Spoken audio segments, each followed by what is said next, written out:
Hey everybody, welcome back to the show. This episode is broken up into basically two different portions. First portion being all about CIA, how he got recruited, what it was like in the training pipeline over at the farm, and what it's like being an operative. Second portion is all about Havana syndrome. Havana syndrome is basically a severe traumatic brain injury believed to be caused by microwave weapons. Pretty interesting stuff. Anyways, I just want to thank you guys for being here. I love you all. Thank you for the support.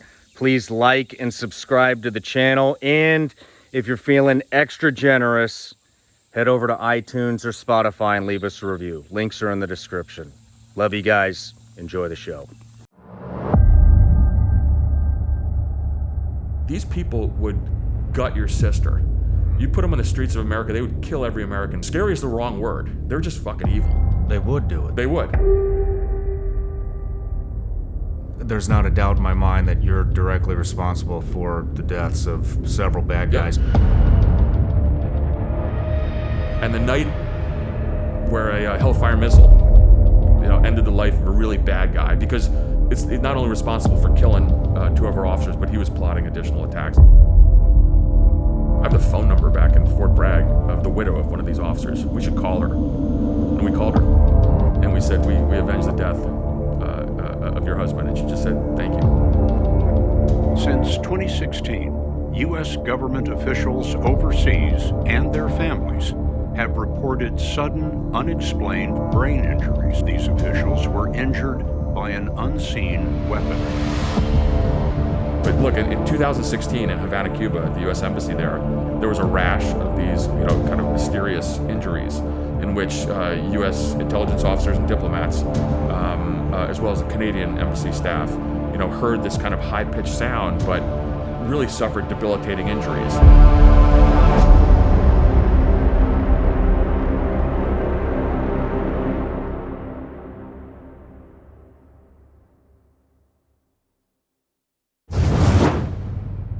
Many of you probably know by now, earlier this year, I did a psychedelic healing journey, and that changed many aspects of my life for the better. Two of them being I haven't had any alcohol or coffee in over 6 months. Another aspect that changed of mine is my morning ritual, and I want to tell you guys about my new addition to my morning ritual, mud water. It's a coffee replacement. In my opinion, the best thing about mud water is every single ingredient was added for a very specific purpose. Cacao and chai for mood and a microdose of caffeine. Lion's mane for alertness. Cordyceps to help support physical performance. Chaga and reishi to support your immune system. Turmeric for soreness and cinnamon for antioxidants. Not only is mud water good for you, it also tastes incredible. My favorite ingredient is the lion's mane because it keeps my brain alert all hours of the day. Some people like to mix their mud water with milk. Some people like to put some honey in it. Personally, myself, I just dump it in a glass of water, stir it up, and throw it down the hatch. Mud water is Whole30 approved, 100% USDA organic, non-GMO, gluten-free, vegan, and kosher certified. Mudwater also donates monthly to the Berkeley Center for the Science of Psychedelics, as Mudwater believes the country is in a mental health epidemic, and so do I. Go to mudwater.com/Shawn to support the show and use code Shawn for 15% off. That's mudwater.com/Shawn. Use code Shawn for 15% off.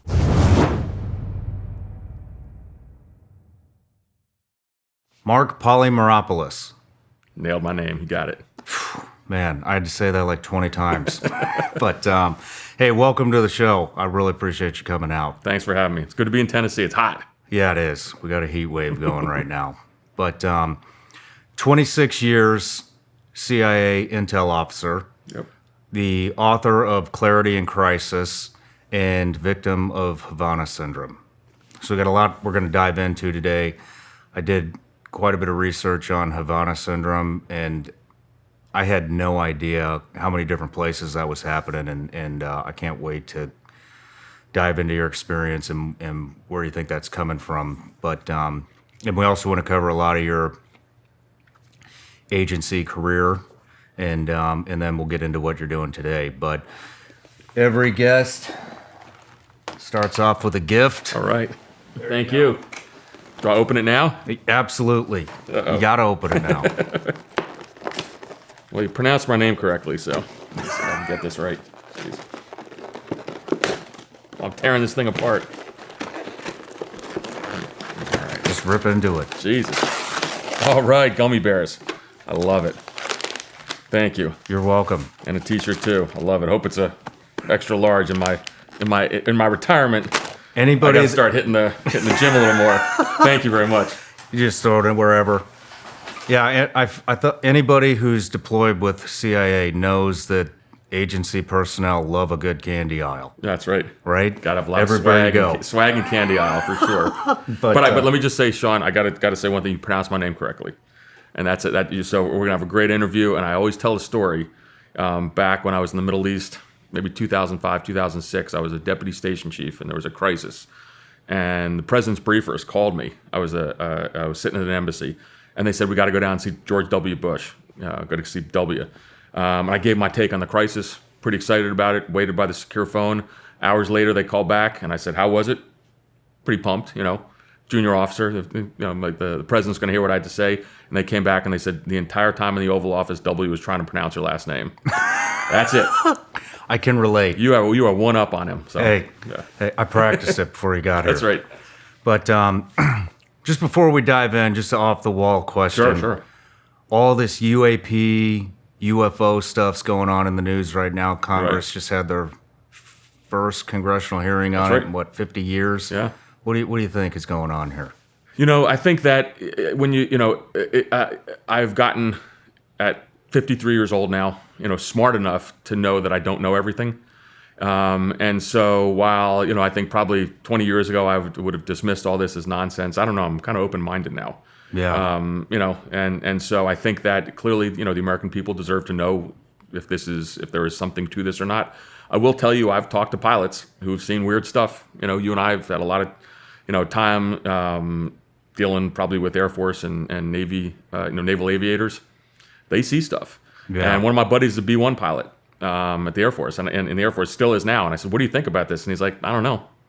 So I'd be open-minded. I think that as you get older, it's probably the right thing to do. I'm open-minded. Yeah. I always used to just write it off as testing, Right. military's testing stuff, Right. agencies testing stuff. Drone now, stuff, who knows? All the Yeah. experimental stuff. I mean, so much. I think so many of these cases, happened out in the West, in Nevada, obviously testing grounds everywhere. It's funny. I've actually been to Roswell, New Mexico. Really? I have, and because before a deployment to Afghanistan, we went out there because the terrain is so similar. And so did some shooting, did some blowing stuff up out in New Mexico. So I don't know. I went to Roswell. I saw the little crazy UFO things, T-shirts everywhere. I don't know. Who knows? But I don't dismiss stuff. There might be an explanation one day. We'll see. Yeah, I hope so. Yeah. It's interesting. Yeah. It's interesting stuff. That's not an off-the-wall question, by the way. You never know what you're going to Yeah. get, but let's dive into when did you first realize you wanted to go into intelligence community? So, everyone has their origin story, the journey that you have. I think for me, I was a kind of a product of an odd, marriage, my mom and dad. So my mom was a nice Jewish girl from Long Island, and my dad was a true Greek off the boat going to university in the States. And so they meet, and, it's a marriage which, both sides of the family totally objected to, different cultures, religions, everything. But they left after they both finished university, and they went to Greece. And so I was born in Greece. And my dad came back. He was a college professor at Rutgers for his whole career. But because of that, we would go back every summer. So automatically, here I am, as a kid growing up, every 2 months or so, or every year, I'd go for 2 months to the Greek islands. Not bad. Yeah. Even though I was a middle-class kid from New Jersey, we didn't have much money. We always kind of saved to do that. And so I was able to travel. I was able to see the world. And then kind of the seminal event for me, it's amazing. I think about it, even today I have a picture of this, even in my house back in Vienna, Virginia, is my dad took a sabbatical teaching in Algeria, North African country. This was before it was racked by an Islamic, insurgency. And at 10 years old, he's gone for a year. My mom, and who would do this now? I mean, I have 2 kids in college. We're always worried about, I know, you each had a kid, right? Yep. So you got to see it. How are you going to raise them? What are you going to let them experience? But my mom put me on an airplane when I was 10 by myself, flying through Paris off to, Algiers, the capital. And my dad and I, for a solid month, drove 2,000 miles in the Sahara Desert in an old Volkswagen minibus with one of my dad's buddies. And I thought I was Lawrence of Arabia. And so at 10, I'm thinking, like, I want to do this. Like, this is unbelievable. And I fell in love with the Middle East. And so, I probably read, a lot of Tom Clancy books over the years. And but I always knew I wanted to do public service. And it was either going to be the CIA. I was thinking about DEA. I was thinking about FBI. Like everyone else, I wanted to be a Navy pilot, but my eyes went bad. I got LASIK, a couple years ago, but I had glasses. So, but CIA seemed like the right thing to do. And I was up at Cornell University in Ithaca, New York. And CIA recruiter was there. And I walked in, and only job I ever had. Really? Yep. Never did anything else in my life until now. So did you go to the recruiter? He was at the career office, and I made an appointment, and I had an initial interview, and I said I wanted to join the CIA, and they said, okay. And then, of course, it took, 18 months. Yeah. I had so much of a background in terms of, obviously family overseas and just getting the security clearances. Plus, I think my fraternity brothers in college didn't make it easier. And they come and I think a classic case, I think they wrote this all off. I did have to sign something about, alcohol and drug use and what they alleged I had done in college. But they went to see all my college buddies who, after we graduated, were living out in Breckenridge, Colorado. So just go think about, when they walked in, I think there was a mattress on the floor, a bong, and beer cans everywhere. And they said, have you ever seen Mark do any of this stuff? And they said, never. It's surrounded by this. So it took me 18 months to get cleared. But really, that was it. So, off I go into CIA. Really is the only job I really ever had. I mean, I had summer jobs painting houses and doing, work to make money in college. But pretty amazing. It's and I think that's unusual now. What were they? Did they steer you in a direction? Yeah. So I went in. So I had undergrad and a master's degree in public policy, but focused on the Middle East. So I went into the director of intelligence first as an analyst, and it was a way in the door. I wasn't sure what I wanted to do. If I wanted to be an operations officer, which is handling, spotting, assessing, handling spies, and of course recruiting spies. Those are foreigners who obviously provide us information. But I started off as an analyst, and it was actually really interesting for me. For the first 2 years, I did that. I went off on a temporary duty assignment to the Middle East. Maybe 2 or 3 years after I joined, and I knew right then I wanted to go on the operations side of it. But what being an analyst taught me how to do was to kind of brief, but to write, which is critical, because in our job, and talk about it later, the job of a case officer. You can have, if you go to an agent meeting, you collect information. If you don't write it down in the cable, didn't happen. Yeah. But one of the really interesting things I did, my first job was on the Afghan desk, and I was with some senior analysts there. But this was a paper. This was written in 1994 about the Mujahideen, the Afghan Arabs who were fighting in Afghanistan, and a young financier, where this is going, named Osama bin Laden. 1994 is one of the first papers written. No kidding. At CIA, and friends of mine who are involved in this. I think people have tried to submit FOIA requests for this, but agency was tracking this back then. Not a lot of people, but bin Laden was on the radar screen. And the Afghan Arabs, there was 10,000 who came and fought in the with the Mujahideen against the Soviet Union until obviously the Soviets withdrew from Afghanistan. But they were radicalized, and they were going to be a problem, and we knew it back then. Wow. Yep. Wow. So you were an analyst for 2 years? About 2 years, yeah. And then I decided, look, I want to be. So I went off for a 3-month assignment to obviously a location I can't talk about in the Middle East. And I said, look, I got to be. Just my personality. I wanted to live overseas, and so I wanted to be a case officer. And I came back and just whether you like him or not, I'll mention a name. Certainly controversial, but I went into my boss at the time. His name was John Brennan. And I said, look, I think I want to become a case officer. I'm going to leave. And he said, sure, no problem. And he didn't fight me on this at all. So I probably was the world's crappiest analyst. I was pretty shitty at it. So, later on when he was CI director, I would mention this story to him, and he didn't remember it. But it was funny. But on a good note, the agency didn't want me to leave. They recognized something about me, and so instead of I could have quit, but I said I wanted to become a case officer. So I kind of switched over to the operations side, went down the farm, which is our training facility, which is the worst kept secret on the planet. And then off I went, with I think 7 operational tours, almost 3 years in war zones in Iraq and Afghanistan. A lot of tough times, a lot of great times. It's a journey that's filled with a lot of incredible successes, a lot of humility. I had friends who were killed. I lost agents, and so a lot of good, a lot of bad. And you kind of sit back at the end of your career and scratch your head, and you wonder if it was worth it or not. And of course, and we'll talk about it later, kind of the end of my career was when I had the fateful trip to Moscow, but we'll save that for later. Well, let's talk about the farm Yeah, a little bit. sure. What was that? How long is that Sure. training pipeline? So, I think it's changed over the years, and it's not terribly difficult. So it's anywhere from 6 months to a year, at least, my recollection.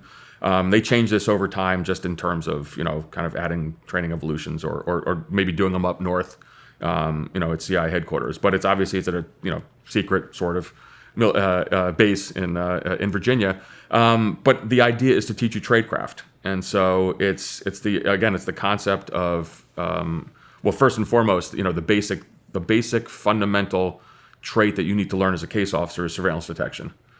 So you basically have people follow you, for weeks and months on end, and it's the idea of getting from one location to another, doing things such as, taking certain turns, putting on disguises, changing modes of transportation. But if you're going to meet an agent securely, you can't bring surveillance with you. So it's like, in your old job in the teams, like if you can't shoot, you're not going to be a Navy SEAL. Yeah. A CI case officer, if you can't run a successful surveillance detection route, it's a basic process.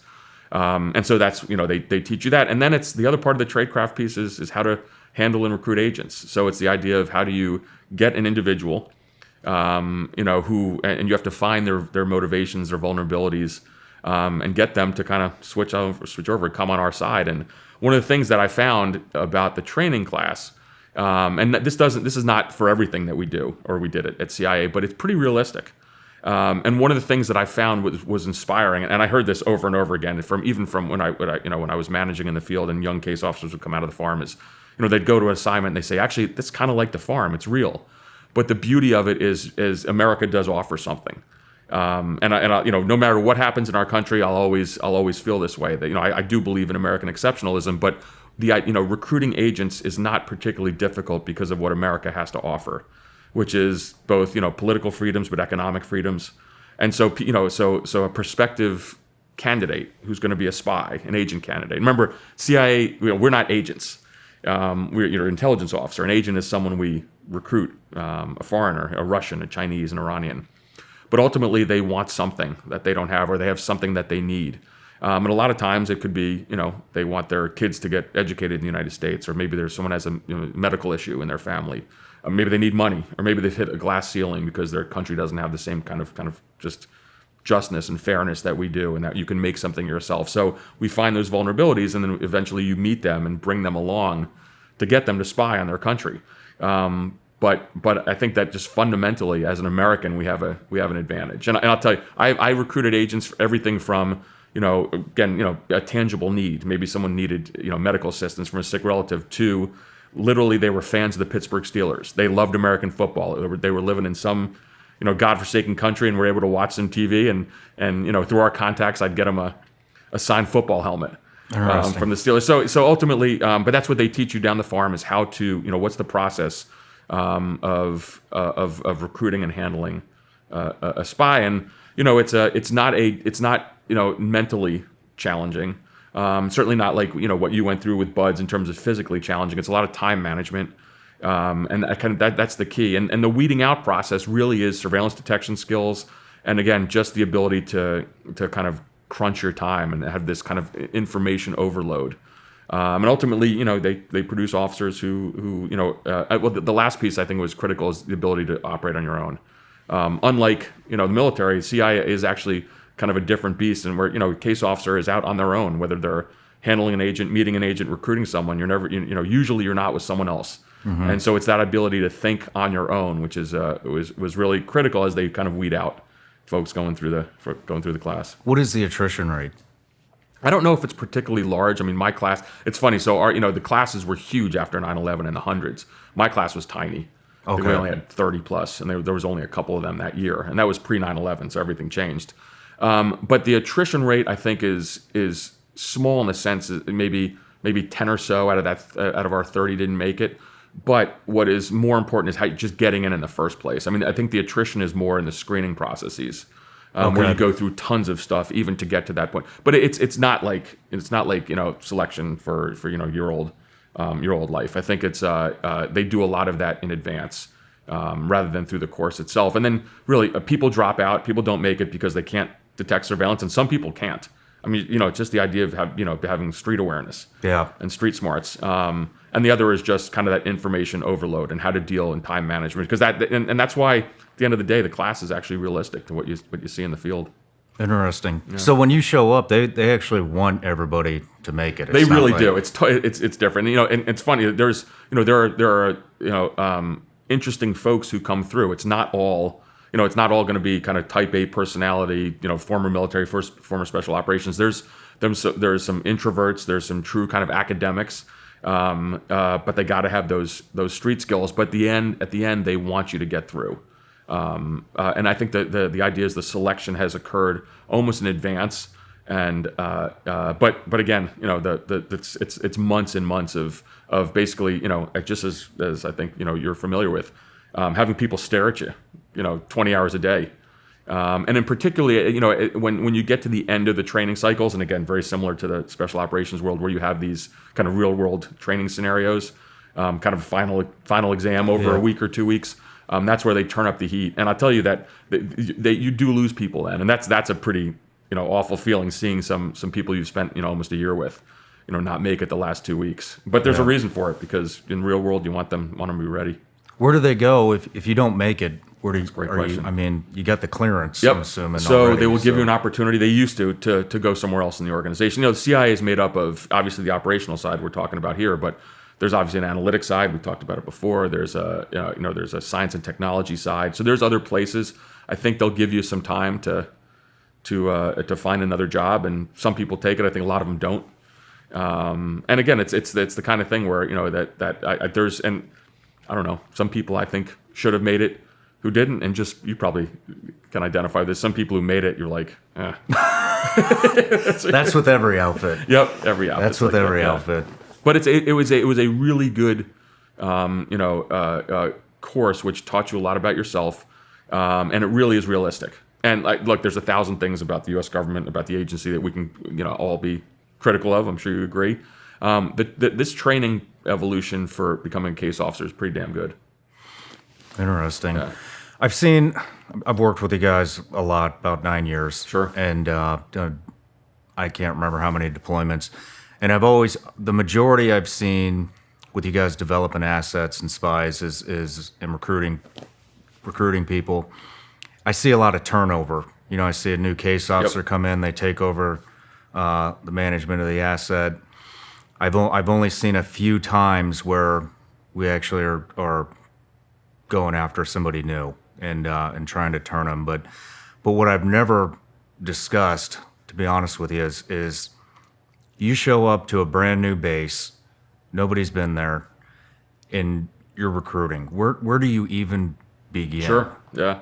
I mean, so look, area FAM is the number one thing. So for a variety of reasons. So you got to get there. So first of all, hopefully you're taking turnover from someone. But if it's a new base, you got to get the lay of the land. One of the things that CI is really good about, and we kind of it went away a bit with the war zone deployments, only because it was such a mad rush to get a lot of people out there that they didn't have kind of proper language skills. But if we prepared properly before you go out on assignment, you know the local language, you know the culture, you know the religion. And then you kind of get there and you hit the streets. And then, so, one of the things for me is one of the differences, I think, between, a CI operations officer and someone from perhaps the State Department, or even someone in the U.S. military who's used to being on a base is, I would look around, like when I was managing in the field, if I see my guys and gals there, what are you doing here? You better be out in the street. You better be on every street corner. You better be talking to everybody.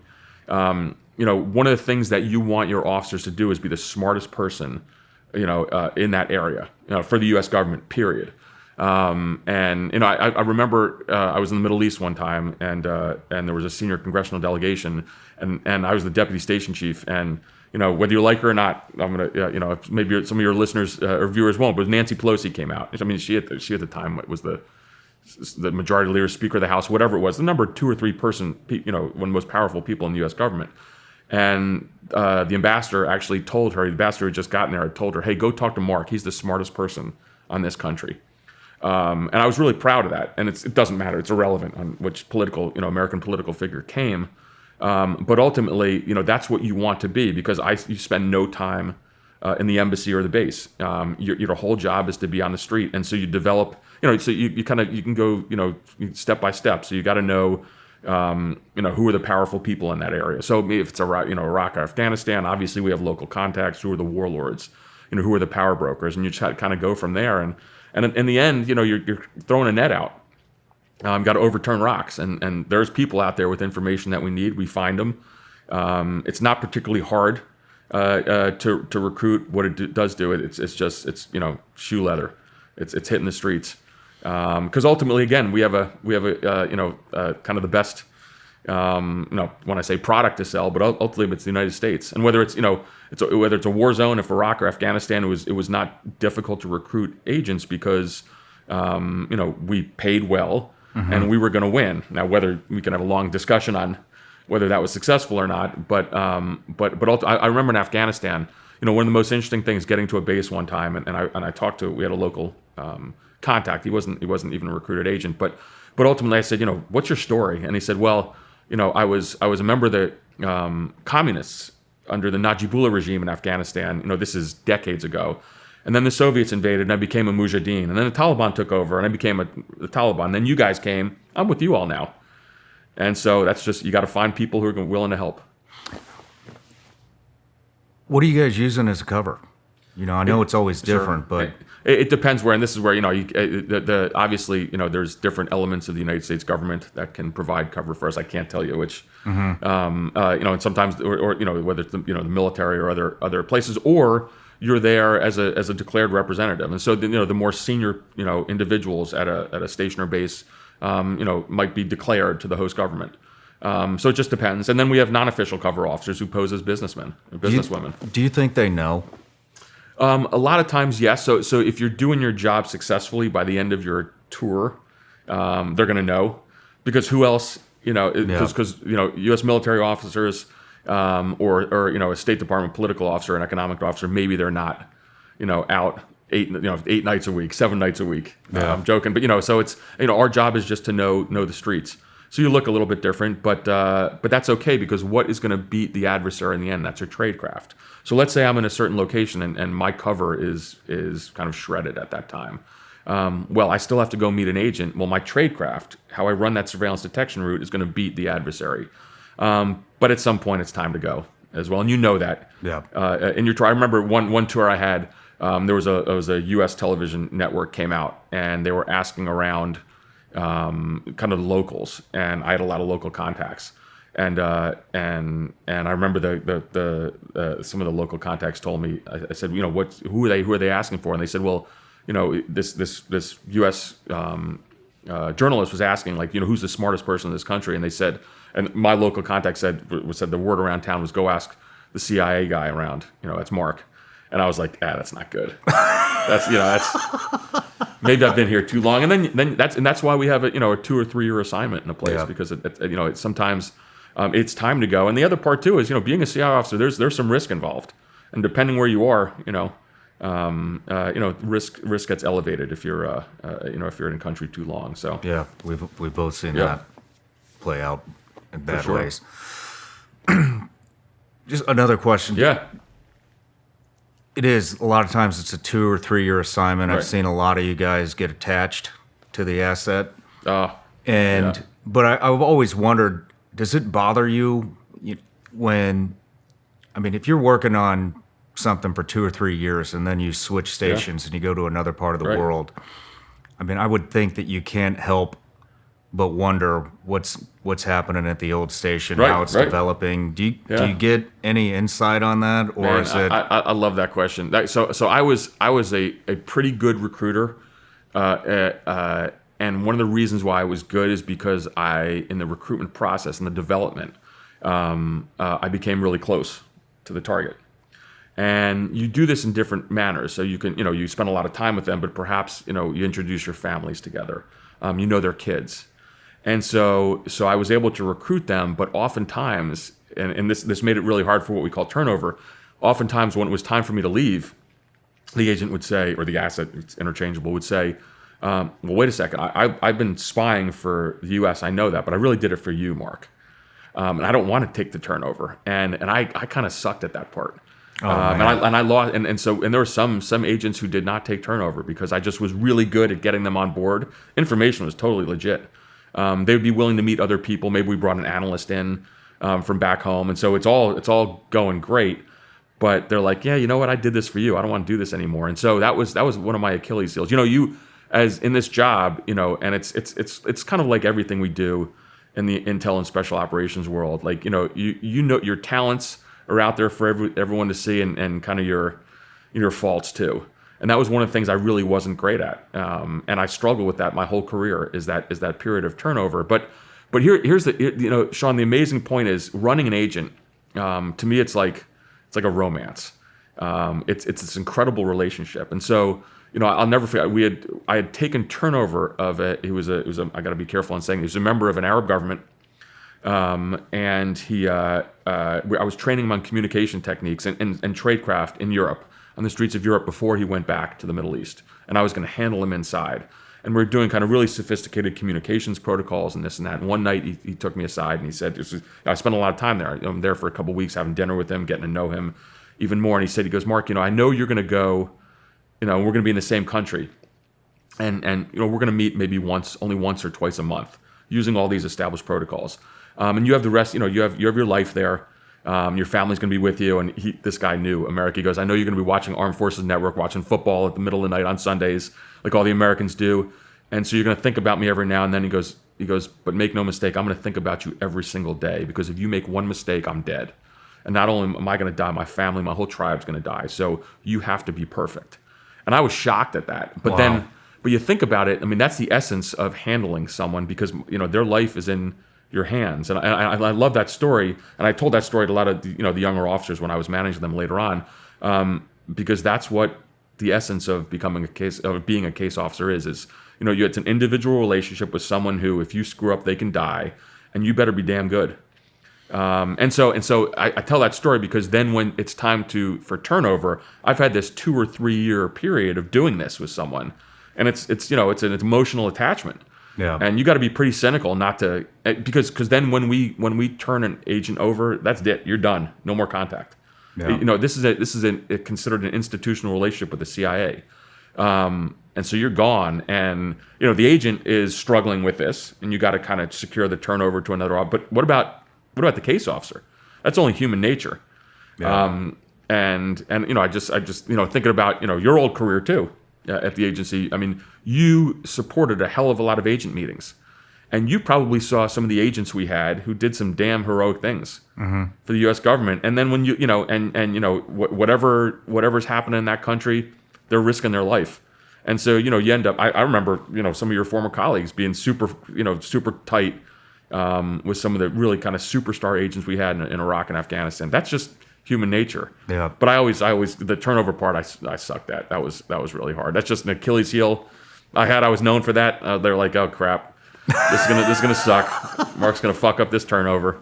But just, it is what it is. I still get phone calls today at my house in Northern Virginia from agents overseas that are long, you know, past their time with the agency. Somehow they track me down, because probably I'm too stupid to hide my phone number. But pretty wild, because they just, you know, if you agree to spy for the United States, god damn, that's a pretty big decision. Yeah. You know, as someone who's going to make, when the sanction is death. Think Yeah. about that. Have you ever lost an agent? Yeah. Yeah, it was it was early on in my career in Iraq. You know, in late 2002, before the war, I went up into northern Iraq with a team of agency and special forces operators, and we're kind of you know, setting the stage for the invasion. Didn't know if it was going to happen. Our job was to collect, you know, obviously intelligence on Saddam Hussein's military. So just kind of classic order of battle stuff, which made sense because, you know, this is what the Pentagon needed. And we had recruited an Iraqi who was eager to help, and he was providing kind of order of battle. And everyone was loving it. And I was the handling officer. And, you know, it's up to me to determine the meeting cycle. That means how many times is he going to cross, you know, from Iraqi lines into the Kurdish territories, which was dangerous. And a combination of him being too eager and me pushing him too far, as DC was, loving this information, he was caught and executed.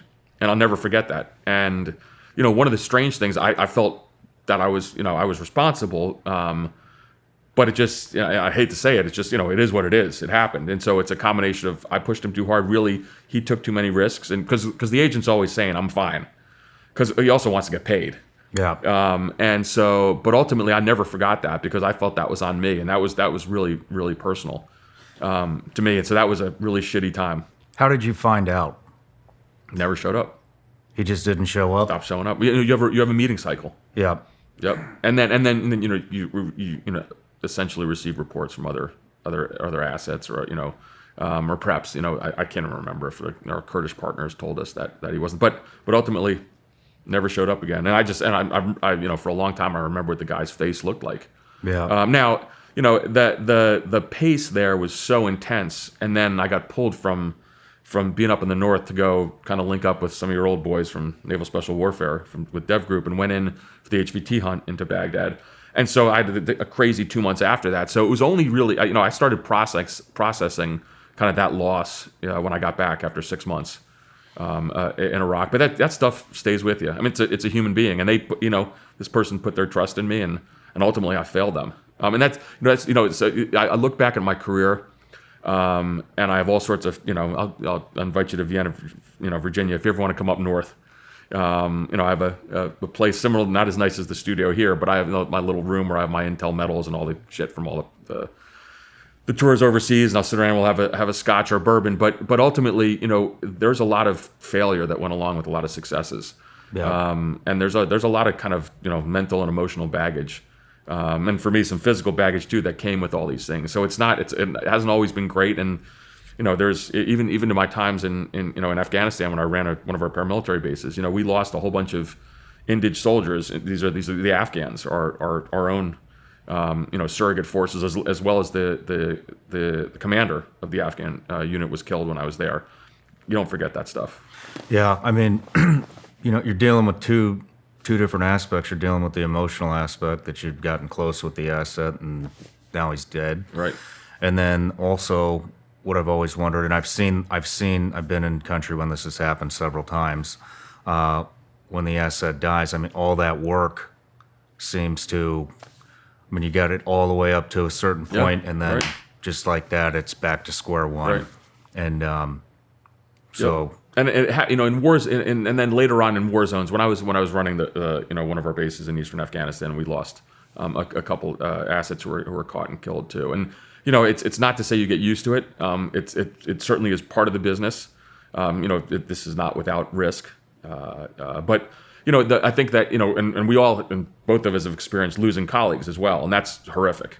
But I look back and that is the worst possible outcome of any operation, and I experienced that, and that was kind of catastrophic for me. But I also don't forget the agents, and again, these are the people that we recruit, and so that's one thing about CIO officers. I think they're a little bit, perhaps a little bit different, is that our job is to deal with foreigners. That's what we do. I joke. I do a lot of talks to colleges all over the country, but because I really want to advocate for people to join public service, to join the national security sphere, and so. I would say, if you want to protect Americans, you want to live in the United States and deal with a lot of Americans, join the FBI or become a DEA agent. If you want to, see the world, eat funny food, learn languages, and deal with other cultures, and deal with foreigners, the agency is a good place for you. But our foreign partners are really important. And I was shaken up, not as much, admittedly, as losing a colleague.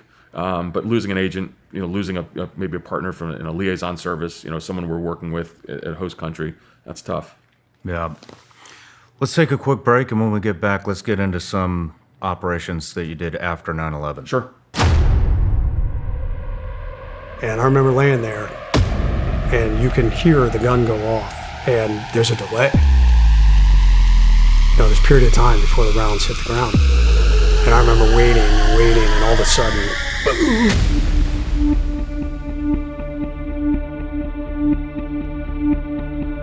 so this crowd followed the group back to Bagram and basically rioted outside the gates. They're like trying to tear the gates down. This Taliban leader apparently was friends with Karzai.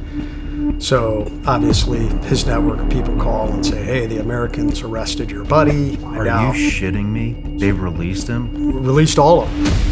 All 10 guys who were bad. This is the kind of shit that makes me wonder what the fuck we were ever doing there in the first place. Our medic is coming out of the vegetation. He literally stepped right on an enemy fighter. This enemy fighter rolls over and goes to engage him, and he shoots him. And that started that gunfight. The whole world erupted at that point. I guess that's when I caught the round from behind that hit me in the face. Ear traveled through my face. You know, you and I were talking about death. Jay and those guys saw that. They saw me fall. So they thought I was dead. And then kind of the world started to open back up, and like I could hear the gunfire. It's the one all of us have to die.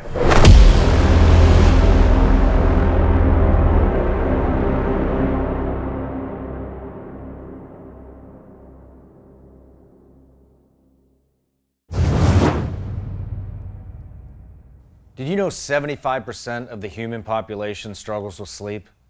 I didn't know that, but I did know that I was one of that 75%. I'm a business owner, I'm a parent, my mind's running 1,000 miles an hour, all hours of the day, to try to get these shows out to you. And then I started looking into it and I found Biooptimizers. Biooptimizers has identified 7 different unique types of magnesium that, when put together, help you sleep. The process is real simple. You take 2 pills before you go to bed every night, you sleep like a baby, you wake up, and you're ready to tackle the day.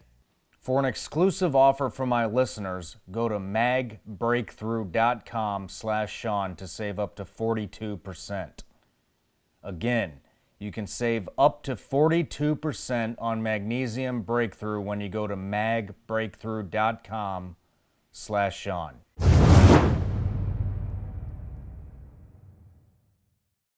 All right, Mark, we're back from the break, and we're getting ready to get into some of your operations in Iraq, Afghanistan, post 9/11. Sure. Or pre if you want. Right. Pre if you want, if you were there. But So, you know, I mean, well, everything changed after 9/11. Let me go back to actually 9/11 that day. It's an interesting story just for me, because I think for all of us, our whole world changed. You know, CIA changed. I mean, CIA was not a sleepy little outfit, but we went from, you know, an organization that, you know, had a mission to one that had almost an obsession afterwards, which is to track down, you know, capture and kill everyone involved in this. But on 9/11 that day, my whole family, we were in the Greek islands. Why it's relevant is I actually was assigned. I was in New York City at the time. You know, there's something called the Joint Terrorism Task Force, which is where, you know, in select cities around the United States, this is out in the open kind of press. It's kind of a multi-agency effort to you know, track down and of course deter terrorist attacks on America. Ironically, I was there. I was assigned to that unit in New York as an agency officer, but we were gone that day. And why it's relevant is my daughter's daycare center was in World Trade Center 5, and man. just, you know, that, and you know, the legend's the wrong word. Just, you know, what we had heard afterwards is some kids were orphaned from that daycare center. We just by dumb luck just weren't there that day. And about 5 days later, I was able to talk our way on to, you know, some of the first flights coming back in, or maybe it was a week later in the United States. And I immediately went to work, and I was, you know, working with the Bureau in New York City. But what kind of changed certainly my life and my career was walking through the wreckage in Ground Zero. And just absolutely surreal. It's still smoldering. I mean, it was smoldering. It was on fire for weeks and months. But this was pretty intense. And I'll never forget walking through.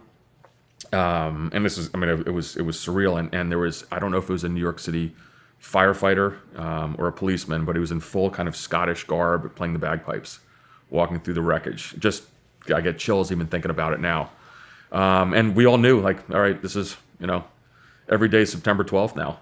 and probably not for the rest of my career, because I did some other stuff, afterwards on Russia we can get to later. But the majority of the rest of my kind of professional life was going after Al Qaeda and going after terrorist groups, and that feeling that we had was extraordinary. I mean, I was in New York City, and we knew who Al Qaeda was, certainly knew who Bin Laden was, but there's a feeling at the agency that we failed.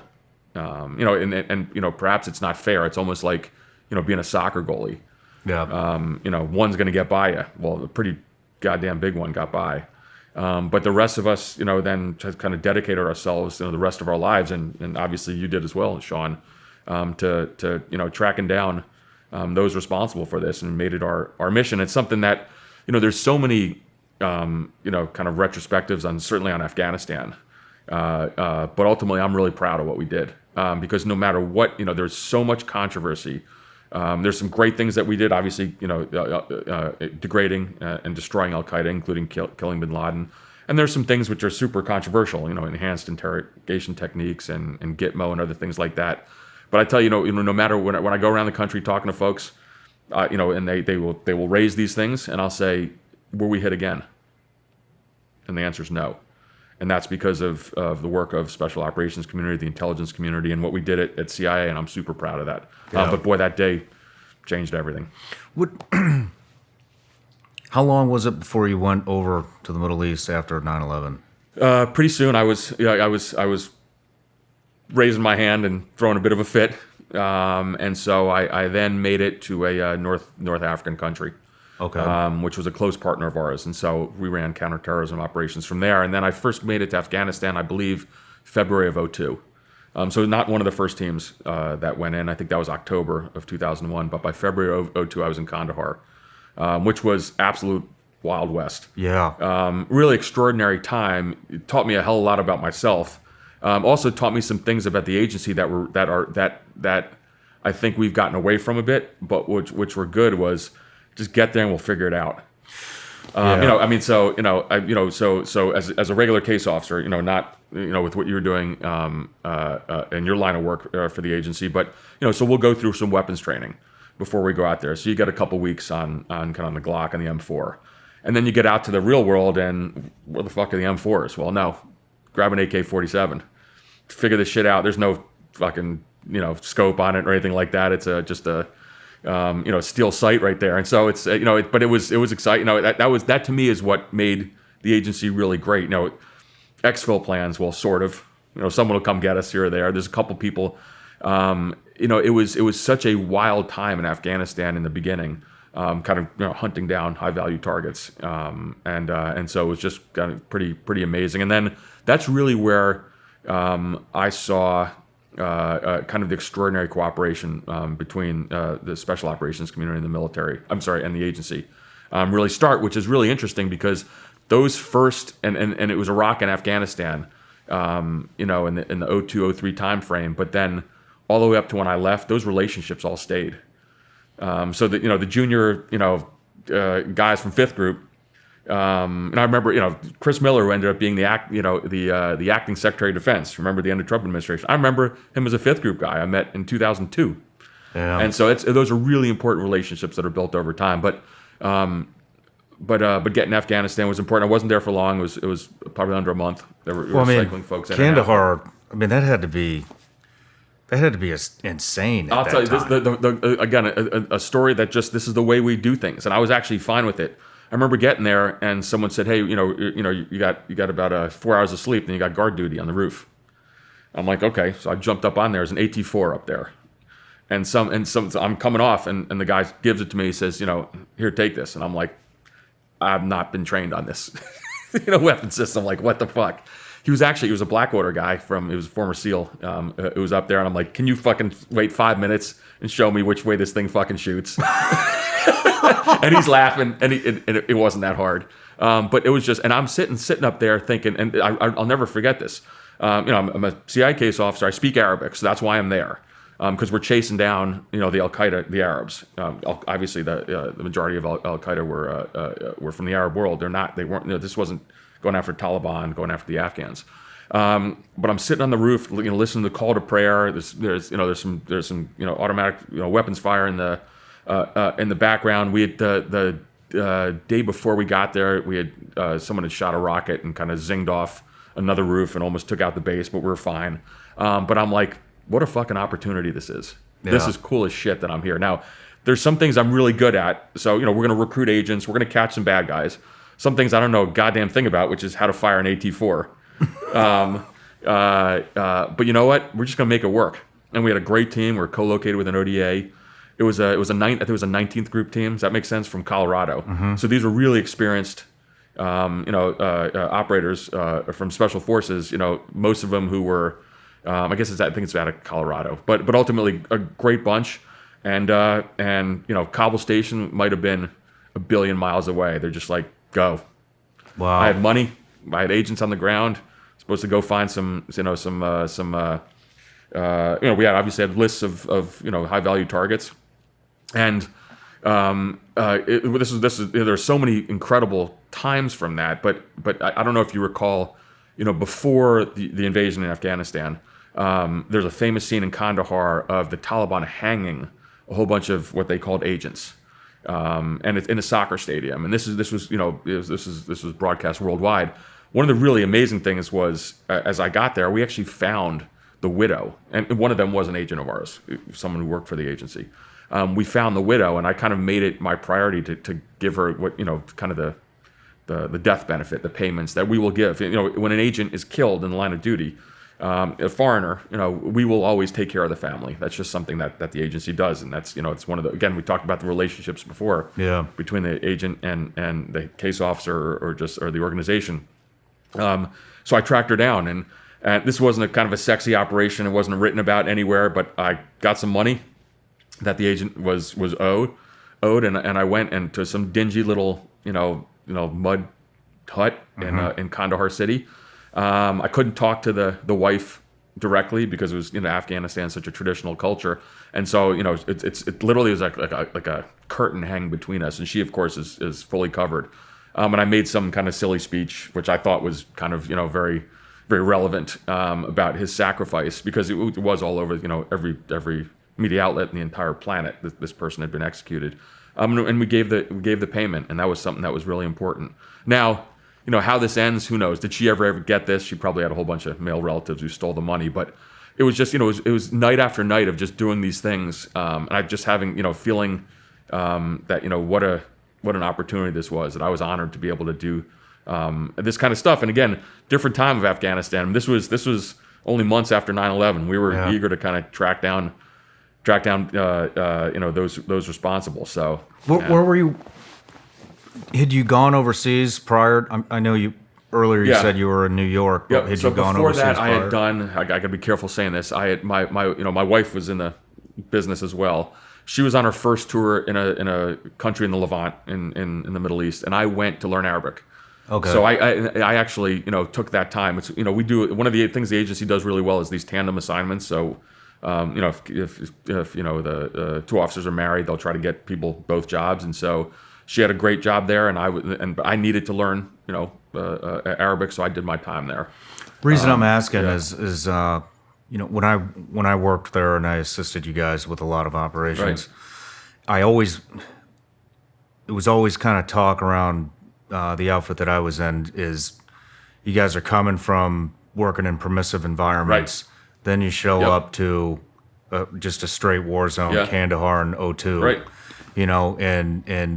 And your guys' adaptability is phenomenal, but a lot of times you show up and you'll be like, well, you might not want to go out there, by yourself, and you might want to carry a little extra stuff. And no, you're right. And but I was just wondering, what is that? Because that's just a completely different world to go from, just Moscow Shawn, to Kandahar, Afghanistan. There are those who can to make that transition, and those who can't. I'll never forget when I left there. So I followed a case officer who had been in Special Forces, and he was certainly more, in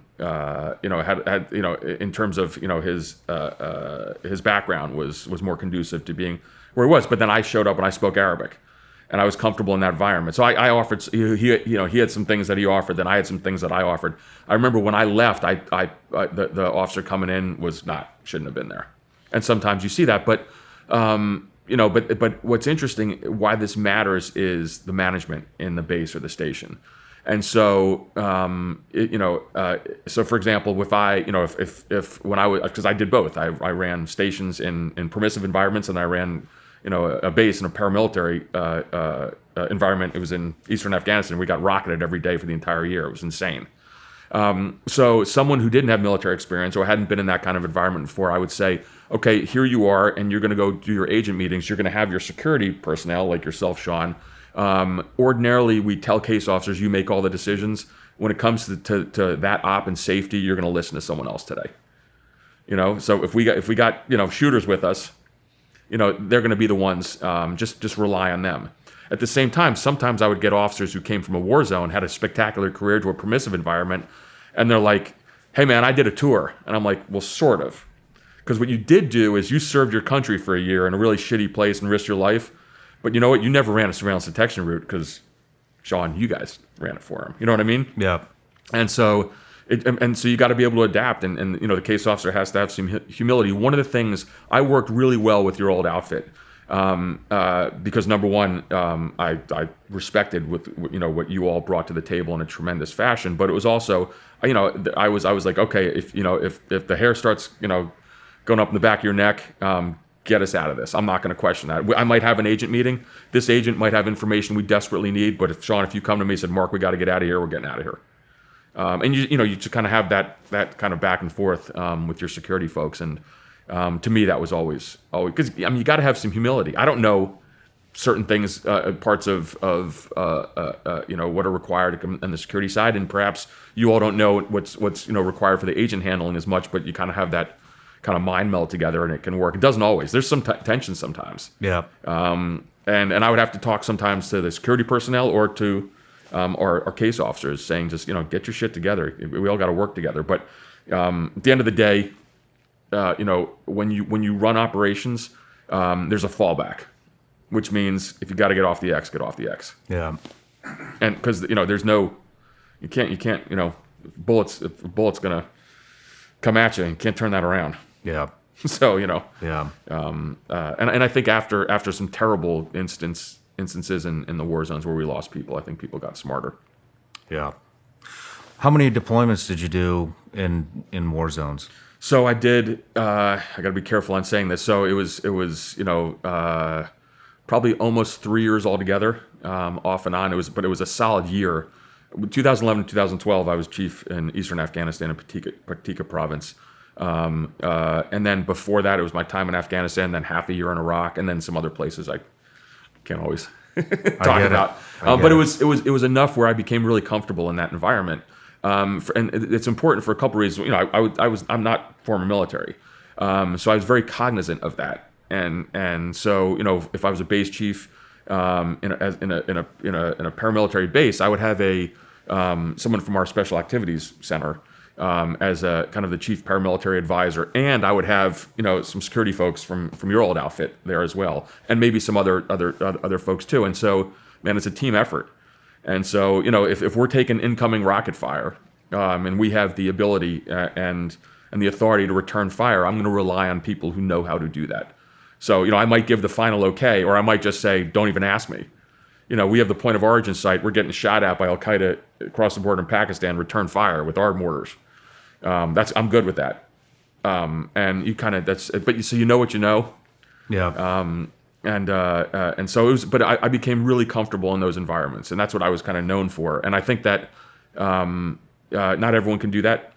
But it's a place where I thrive because I also brought that kind of the operational side of things. So again, I was a good recruiter. I mean, I was also singularly focused. I think that I remember when I got to Afghanistan, even much later on, 2011 and 2012, and for a variety of reasons, I really was super aggressive. This is coming off of kind of the terrible tragedy what happened in one of our sister bases in Coast in December 30th, 2009. So a lot of us wanted a lot of, vengeance is the wrong word. We're not really supposed to, taking vengeance out on our enemies. It's a very kind of calculated process in how we go after high-value targets. I mean, it's got to be based on kind of continuing, ongoing threats to U.S. personnel. But the idea of killing Al Qaeda members or collecting intelligence to do so. And I'll tell, the proudest story I had in a war zone was from my time in 2011. I got to the base.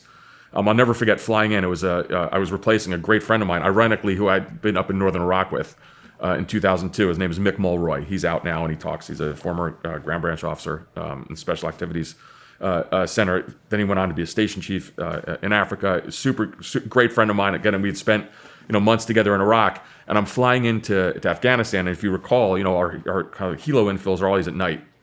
And we're flying in, and this base took incoming 107 millimeter rocket fire, constantly. And so we're hovering until kind of the IDF finished, and we go down there, and security folks, some of them pick me up, and we can get to a kind of the hardened shelter, the base. And I'm there for a year. This is my base, and I'm like, what the fuck have I got myself into? which is it's the right attitude. Yeah. And Mick's there with a big smile on his face. He's like, hey man, welcome. And he couldn't wait to get out of there too. So we do a quick tune over and he's on the bird and he's gone.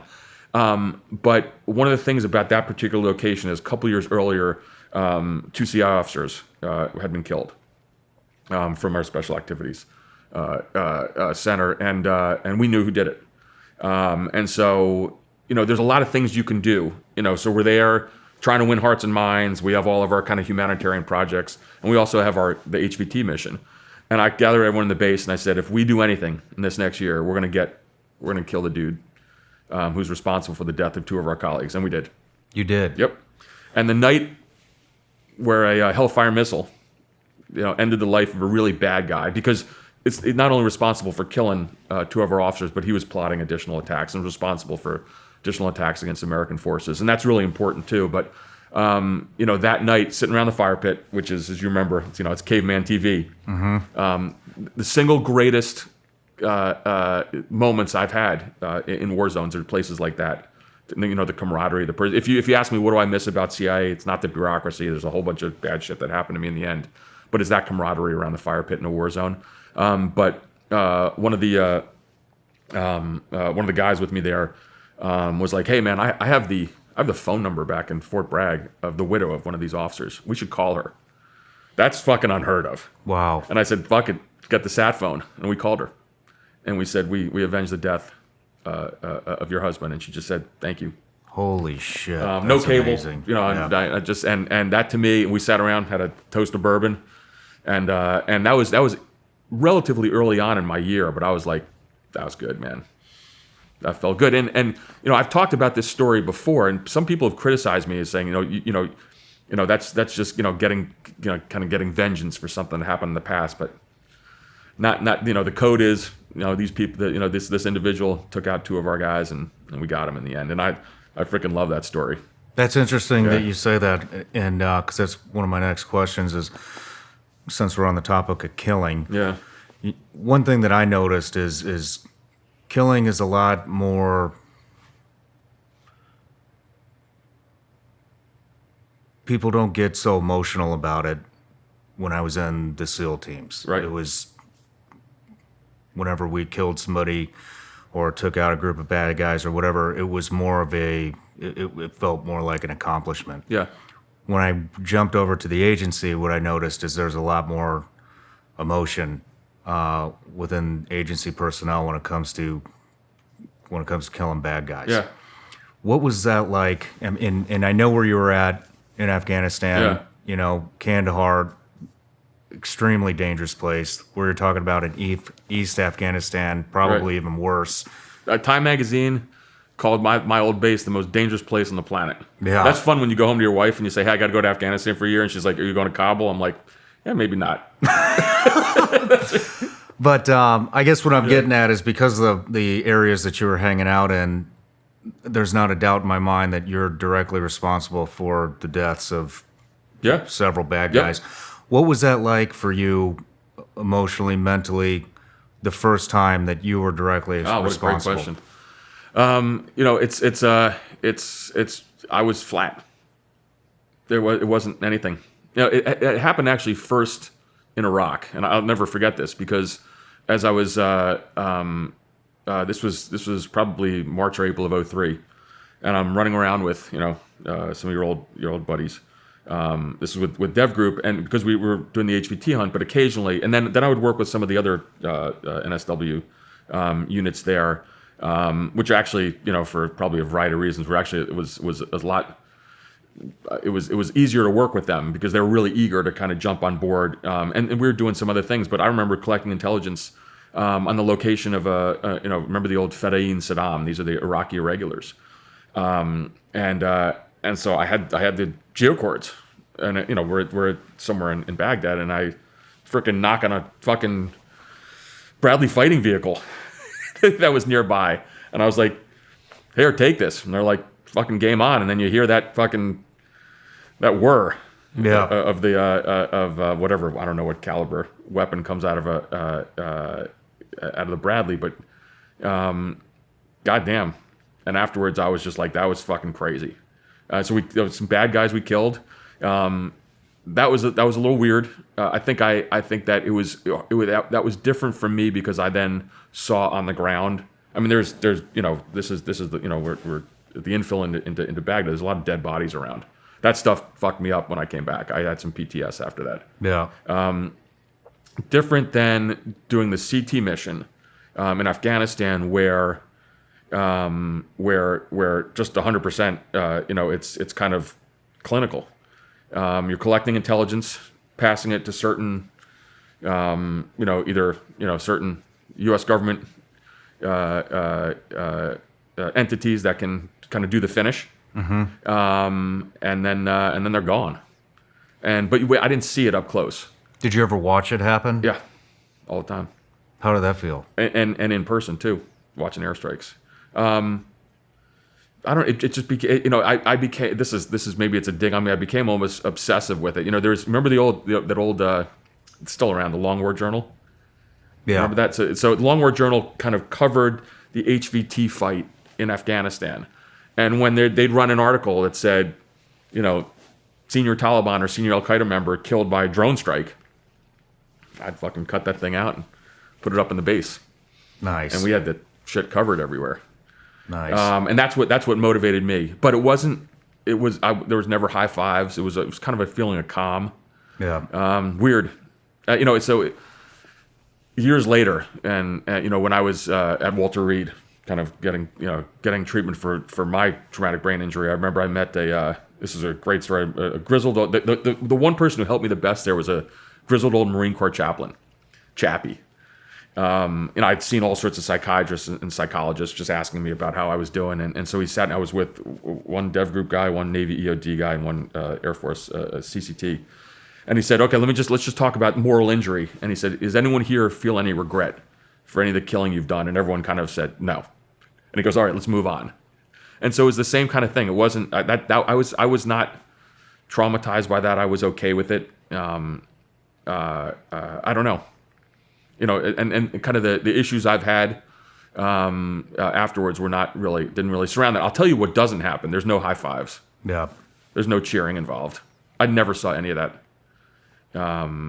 It's just become, because it's again, everyone had the memory. Every day was September 12th. Yeah. I've seen both. I've seen people be devastated because of it. Yeah. I've seen people get really excited about it. And then the people that do it all the time, it's kind of like, all right, let's go get some dinner. Yeah, that was it. Let's go get some chow, get ready for tomorrow. Yeah, I mean, I think that, and I was involved in some other types of activities like that over the years outside of the war zones, and so ultimately, just something that we did. Now, some people don't like that. I mean, the agency is an interesting place because there are people to this day who didn't support kind of the whatever you want to call it, the targeted killing program, which was 100% legal and lawful, or they get very upset about things like the enhanced interrogation techniques and this and that. I for whatever reason, just with me, it really doesn't bother me. It just doesn't. I understand for moral reasons why some people get upset by it, but you know what? Then don't get involved in counterterrorism operations. I mean, there's an ugly side to this. Yeah. And and you know, the men and women I know who were involved in this kind of stuff. I mean, you'd go to your local, I don't know, what do you got here in Tennessee? Safeway, Publix, Giant, grocery store. They look like normal people. They're not supermen or superwomen, but they were comfortable in doing what we had to do. Yeah. And to me, that was I have no regrets on any of that. And even when it, you know, people really get upset about the whole issue about torture, and I get it. And probably we shouldn't have done some of those things, but I don't lose sleep over it. It's weird. I'm being super honest in this, you know, in this interview. It doesn't bother me. Maybe it should. Have you ever sat in with a No. advanced interrogation? I was not. I was once in an interrogation, not with an Arab intelligence service, where they started abusing the detainee, and we told them to stop. Yeah, they play by another set of rules. and it was just, they were stupid, and it caused a bit of a stink. But I never. And so, you know, again, I talk about this stuff to groups all the time, and they're like, well, you know, first of all, they don't believe me. Like, how are you not involved in any of the EIT stuff with all this, your counterterrorism experience? I just wasn't. Maybe it's luck. I certainly, you know, in when I was in Kandahar in 2002, I remember going to some of the initial, you know, doing debriefs in prisons with some of the initial Al Qaeda members who were caught. But this was basically it's a battlefield interrogation. It was nothing. And I'll tell you one thing, and this.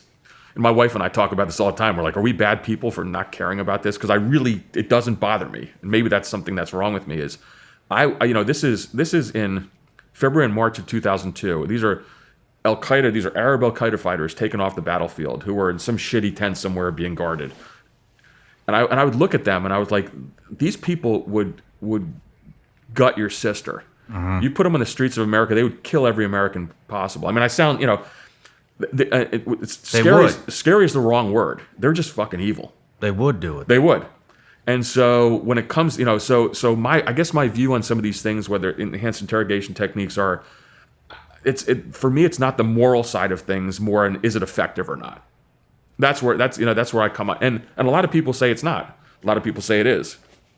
But after seeing the AQ folks up close and personal, and there's a lot of people who are very active in defending, you know, folks at Gitmo, defending some of the senior AQ folks who were subject to enhanced interrogation. I got no time for that. Yeah. Because these are evil motherfuckers. And I'm telling you, and I remember having this, you know, so I grew up in again, my dad was a college professor, and you know, I'm pretty center of the road politically. He's super, on the left. And I remember coming back from Afghanistan when I saw him one time, and I said, Dad, man, I saw these people like they've got black in their eyes, and I'll never forget my dad and my stepmom are just like, I fucking kill all of them. That's awesome. I don't know. It's a really weird personal thing for a lot of us who did counterterrorism operations, but I don't lose any sleep over it. And the other part too is I don't think it's ever going to happen again. You know, we're not going to do those kind of things. You know, the targeted killing, which is really regimented and lawful. The agency, you know, under covert action authorities will, you know, probably continue to, I imagine, be involved in this. In terms of enhanced interrogation technique, it's so controversial. We're never going to go near that again. And so, you know, people remember when I think former President Trump in the campaign said something about he was for it. Like, that's not even a relevant issue. No CIA officer is going to go near something like that for a billion years. You know, for a billion years. How does this even get into the public? Yeah, I know. That's what I want to know. Yeah. Is how does that even get into the public? Yeah. Is it leaked? About there was obviously the black sites got leaked. But again, I don't think we're ever going to do it again. It's a dumb debate to have. Yeah. It is interesting, you know how we got there. But to me, what is not really, known, I hear, former acting director of CIA, Mike Morrell, talk very passionately saying, this shit worked. Yeah, it's effective. It's effective. I don't know. If there's a ticking time bomb, what do you do? If you were director of CIA right now, Yeah. would we be doing that? No, just because it's too controversial. Okay. It ain't worth it. It is. That's what I say. It's now I should the CIA conduct lethal operations, kinetic operations? Absolutely, because we're fucking good at it. I mean, one of the things that I found amazing And I was, later on in my career, I was involved in some of these kind of unique programs. I'll kind of leave it at that. Is our ability to do manhunting is extraordinary. And that's when you marry up, human intelligence, spies on the ground, with ISR, which is obviously view from the sky, whether it's aircraft, drones, and then signals intelligence, S.I.G.N. Our ability to track someone anywhere around the world is unmatched. And we're really good at it. And, Americans didn't die because of that. So, we had decades under multiple administrations, whether it's George W. Bush, whether it's Barack Obama, whether it's with President Trump, and now with Biden, that we have a unique ability to track someone globally, and we're really good at it. And thank God we are. And I got no problem with that because, again, when it comes to Al Qaeda, going back to that time in February, March 2002, I'm looking at an Al Qaeda detainee like, these people will gut your sister. Yeah. There's no rehabilitation. And sometimes you got to go kill these people. I learned a lot of lessons, I think, over the years from working with the Israelis, who kind of have that attitude. Yeah. Well, I mean, they're chopping our reporters' heads off on national television. That's right. And I think Americans forget that. Yeah, I mean, they do. When you think back, do you remember a couple years ago when a drone strike killed Qasem Soleimani? Again, what did that tell you? We have an amazing ability to do this. Now, that's something that has been honed over 2 decades. Yeah. So I sound like a crazy person saying this, but I'm pretty damn proud of our ability to do that because it's protected Americans. Period. So speaking of tracking people, do you get, especially with the S.I.G.N stuff, because I remember when I came on and I started seeing some of the capabilities that we had, and that was, that was 10, 15 years ago now. So I can't even imagine what we have now, but when I left, it made me very paranoid knowing how effective we are. Do you have any paranoia? Well, it's paranoia is the wrong word. It's all self-inflicted. So, what do you want to do every day? I'm an idiot. I'm on Twitter and all family members on Facebook, Instagram. So, how do you think we do this stuff? Yeah. So Americans have this incredible willingness to put their whole life on social media. Well, guess what? That's a targeting package for someone. Yeah. Now, you can choose not to do that. Now, I'm probably not disciplined enough, and I tweet about too many stupid things like my love of the Red Sox and all this kind of stuff. But ultimately, I'm here in Nashville now, so we went out to Bourbon Steak last night. Well, I was tweeting about it today. Yeah. That's the best damn steak I ever had. I told you about my $112 steak for my wife and I's 25th wedding anniversary. But ultimately, is we there's so much out there, and so that is sort of when you talk about S.I.G.N, I'm talking about open source. But so an adversary, and just as we can track everything about you, what are your so Shawn, I don't know your social media profile, but if you're just kind of like the average American, we can probably tell where you're going 24 hours a day. Yeah. And that means our adversaries can do this to us as well. And so there is, but a lot of it is what we would decide. We elect to put.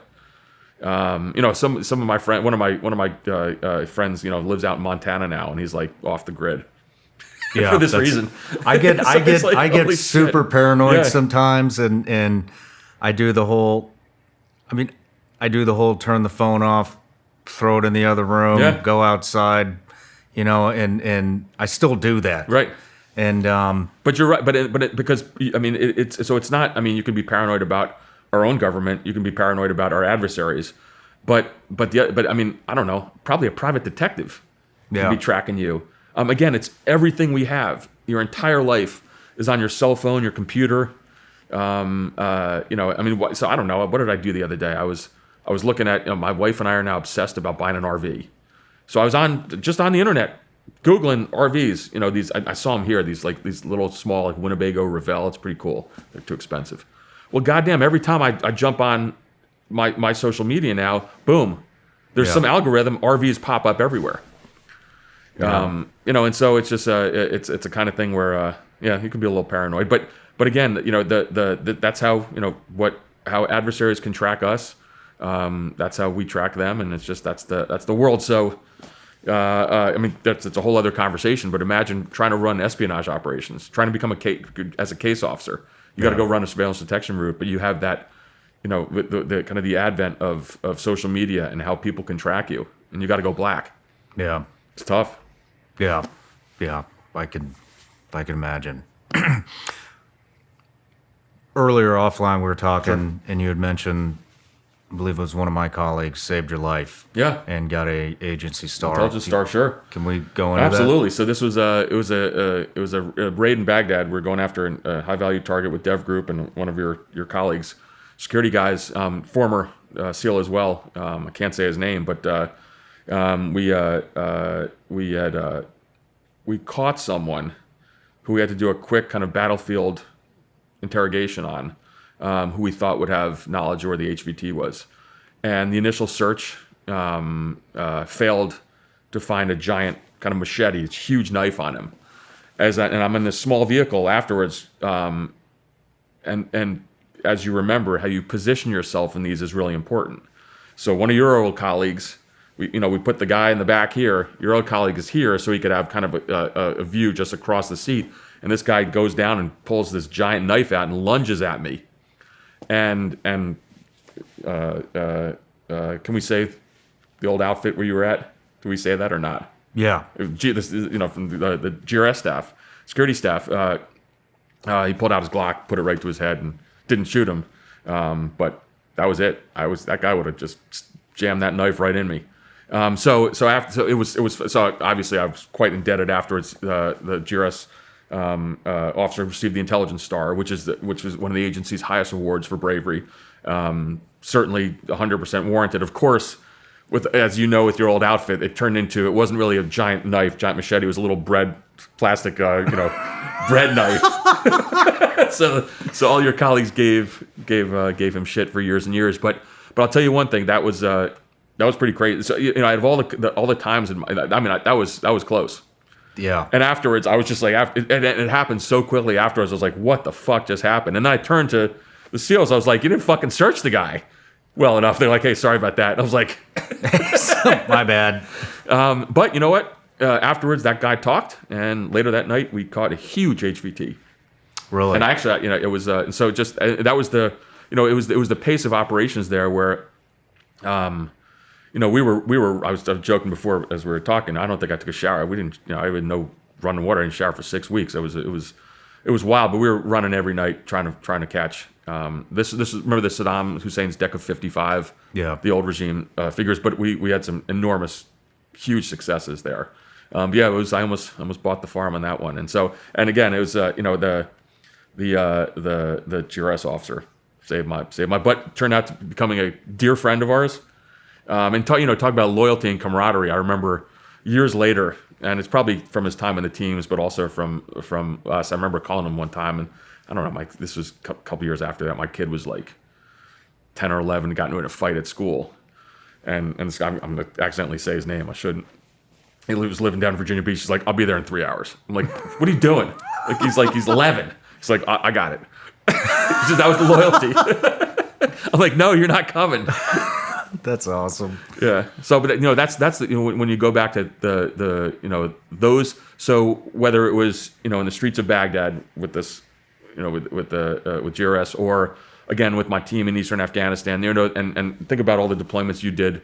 That kind of camaraderie you can't miss. Yeah. You can't replicate. That's what I miss from being in the organization, because it's you look to the left and the right, and it's your brothers and sisters, and that's it. And a lot of times we're not thinking big picture on stuff. This is, we have a job at hand. There's an operation at hand. I'm not thinking about the geostrategic value of Afghanistan or Iraq. Yeah. But it's going through those times and just those intense moments. I've been getting rocketed every day for a year. I didn't have an alarm clock in Afghanistan for that whole year. It was hilarious. Yeah. Al-Qaeda every day for a year, 6 a.m., 107 millimeter rockets coming down. Damn. Don't go running. Ben, yeah. Every day they were stupid. They were too predictable, because then it sometimes didn't happen at night. Sometimes it happened when the helos would come in. But that's where you forge these relationships. And one of the things that I still do is there's a great little dive bar in Northern Virginia called the Vienna Inn. It's a famous agency hangout, but From the people I serve with, whether it's in places like Iraq, Afghanistan, Syria, other places, we still meet up there because those are the relationships that are really important to me. It has nothing to do with what they became later, how high they got in life. They don't give a shit about my career in terms of, I was very senior at the end of my career. It's just remembering those times. Story after story. I mean, we just did a reunion there recently, and we're talking about he was a ground branch contractor, former dev group guy who loved animals, and we were co-located with the special forces team, and they fucking shot. And we had a dog, Curly the dog. I mean, I sent pictures of Curly back to my kids, like 4th grade class, and these fuckers across the way shot our dog. They claimed he tried to bite one of the SF guys, and I remember going to the captain there, and both of us were like, "Fuck!" I said, "First of all, you killed our dog. Second of all, we got a crazy person back at our base who was a former sniper for Dev Group who's now going to come after your guys." And he's like, "Seriously, for killing a dog?" He's like, "Yep, he loves animals. You guys are in deep shit." And he's like, "What are we going to do?" Just crazy stuff like that. Yeah. So, I've been, I've seen that happen many a times. Cats, dogs. Yep. Love that name damn it. dog. Curly the dog. But let's take a quick break. Sure. And when we come back, let's get into Moscow Yep. and Havana syndrome. Sure. Absolutely. Serious question. Who wants to take the best shit of their entire life? Right here, I do. How do you do that? You go with Bubs Naturals Collagen Protein. You rip the thing open, you put it in your coffee, you stir it up, and you're on your way. Now, if taking the best shit of your entire life doesn't interest you, collagen will also give you beautiful hair, great skin, and nails to die for. So, and you'll recover a lot quicker in between workouts if that's your thing. So now that we got the good shit out of the way, get it? Let me tell you a little bit about Bubs the company. Bubs is a tribute company to Glenn Bubs Doherty, who was a Navy SEAL and a CIA contractor who died defending American freedom in Benghazi, Libya. Bubs donates 10% of all proceeds to veteran organizations like the Glenn Doherty Foundation and 100% of all proceeds on Veterans Day. Let me tell you about Bubs' latest product that helps with energy, healthy digestion, your immune system, and your metabolism. Bubs Naturals Apple Cider Vinegar Gummies, which actually taste so damn good that I ate all 60 of them the first night I got them. They taste amazing, and man, I got a lot of energy now. Anyways, go to bubsnaturals.com, use promo code Shawn to take 20% off your order. Thank you, Bubs Naturals, for being a sponsor of the Shawn Ryan Show. All right, Mark, we're back from the break, and we're moving into your service in Moscow now. Right before you got Havana syndrome. Sure. What were you doing over there? So, after all my times running counterterrorism operations, I think, this was in about 2015 or so. The DDO, the Deputy Director of Operations, the kind of the lead head spy at CIA, called me up and said, enough counterterrorism work, and we need you to get back to doing some kind of more traditional, kind of headquarters management assignments for I can't remember why, for one reason or another, probably my kids. I was going to stay in the DC area for a bit, so.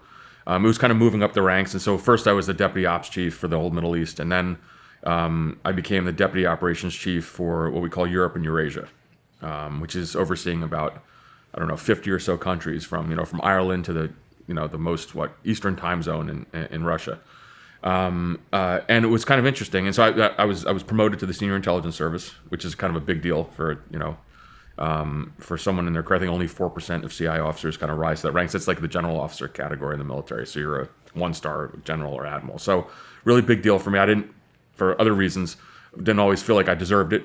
Great operational successes, some terrible failures too, but I was promoted, and I was sent to oversee operations essentially across Europe and Eurasia, but really focused on Russia. I was not a Russia expert. I'd never been there, so I did what, even going back to our first part of our conversation, you need some area fam. So I was like, I got to take a trip to Moscow to see what Russia's like. And to see the ambassador there was a guy by the name of John Huntsman, really, an elder statesman in the U.S. government. I think he'd been governor of Utah, and there was ambassador in Beijing and ambassador in Moscow. But I wanted to get the lay of the land. And also, amazingly enough, as a senior officer, I was supposed to meet my Russian counterparts. Even in the darkest days of the Cold War, the CIA and the KGB would meet, and to this day we still have kind of liaison relationship, which is just having an open channel. We do this with our adversaries. That's okay. That's actually pretty smart to have that the ability to talk kind of under the table. So I decided to take a trip to Moscow in December of 2017.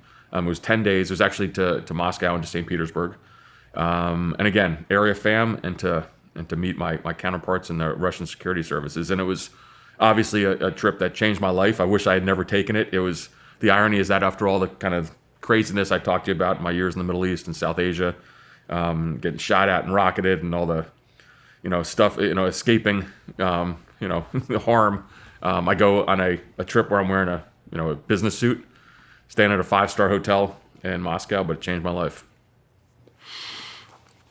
What did you do? So Havana syndrome, I thought this was in one spot, Cuba. Right. And then we talked. Right. I found out it was in Russia.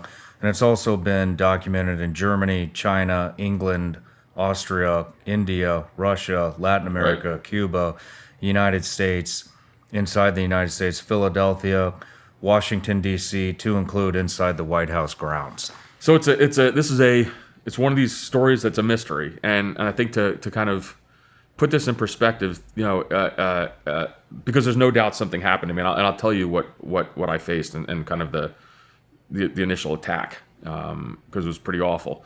But to put this in perspective, think about Agent Orange from the Vietnam era. Think about Gulf War syndrome from the first Gulf War. Think about burn pits. Something that's really prevalent now in the news. Jon Stewart, the comedians. It's been an incredible,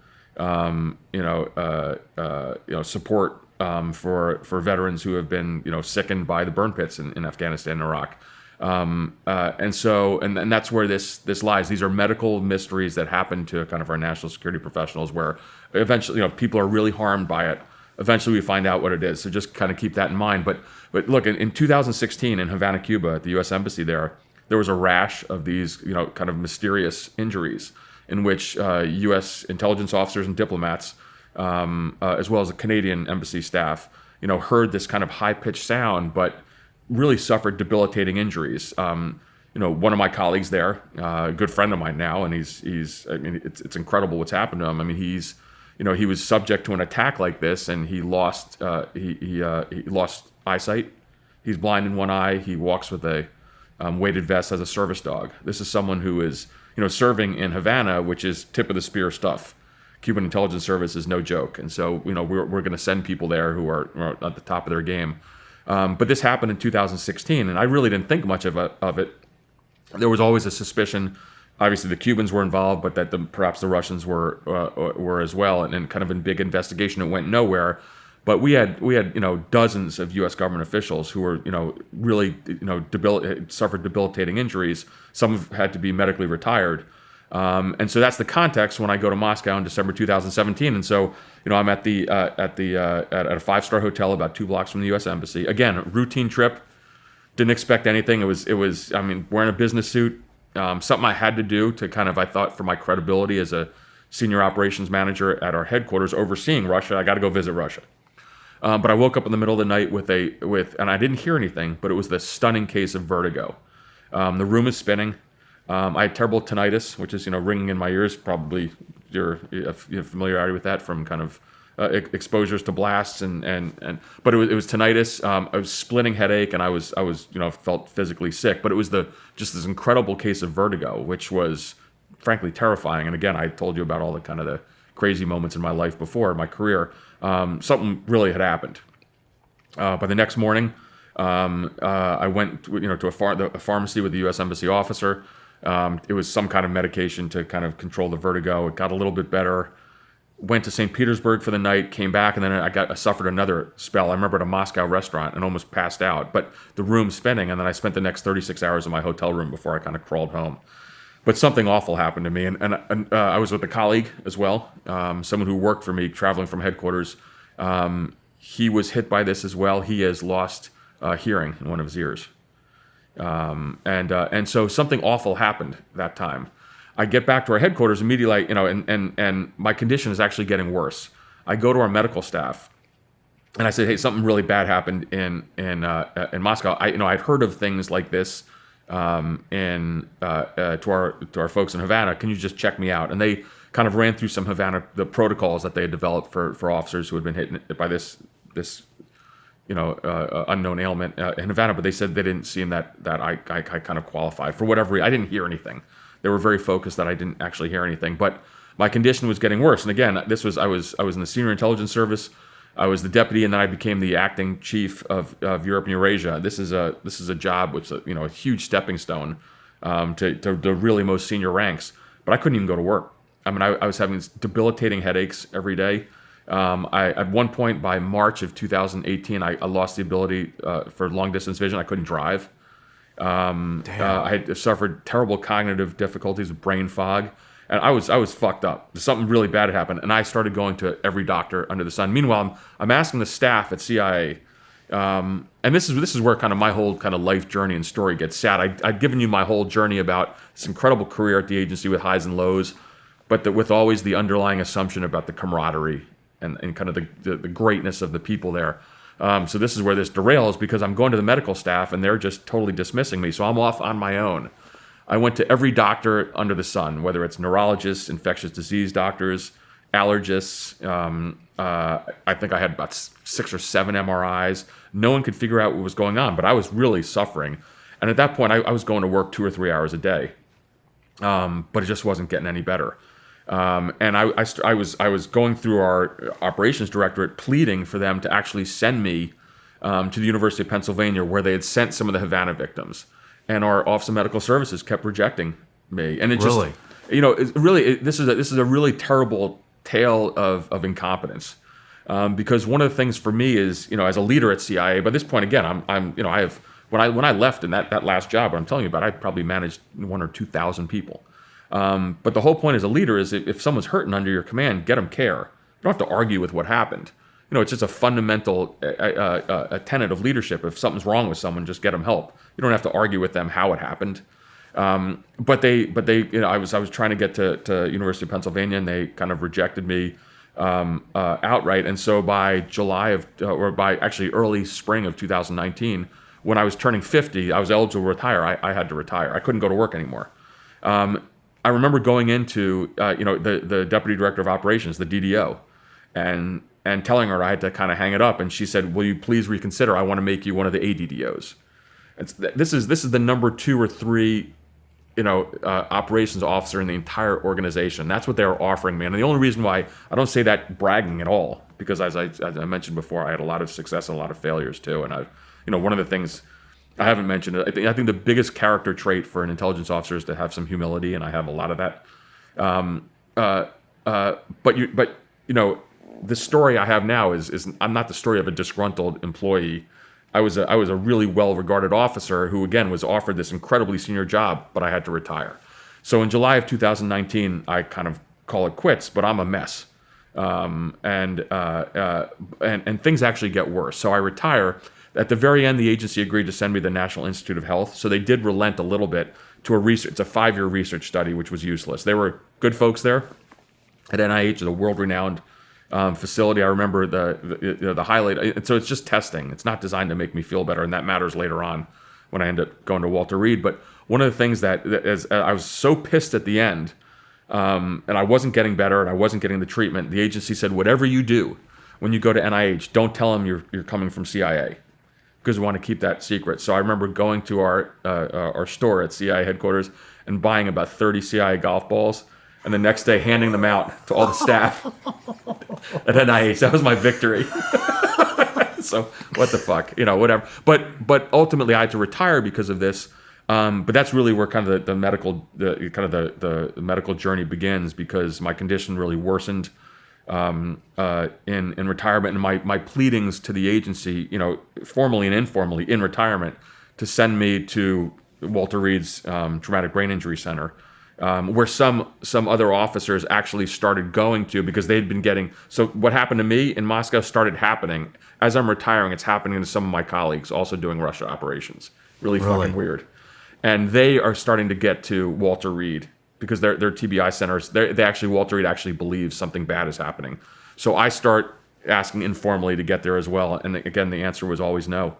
And it caused me to take a decision, which certainly changed my life, which is to go public.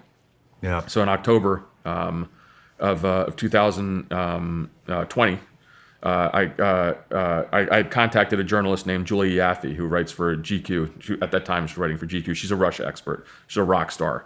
And I chose her very clearly, and I had a talk with her. I said, I didn't want you to tell my story, but I can't come out across as a crazy person.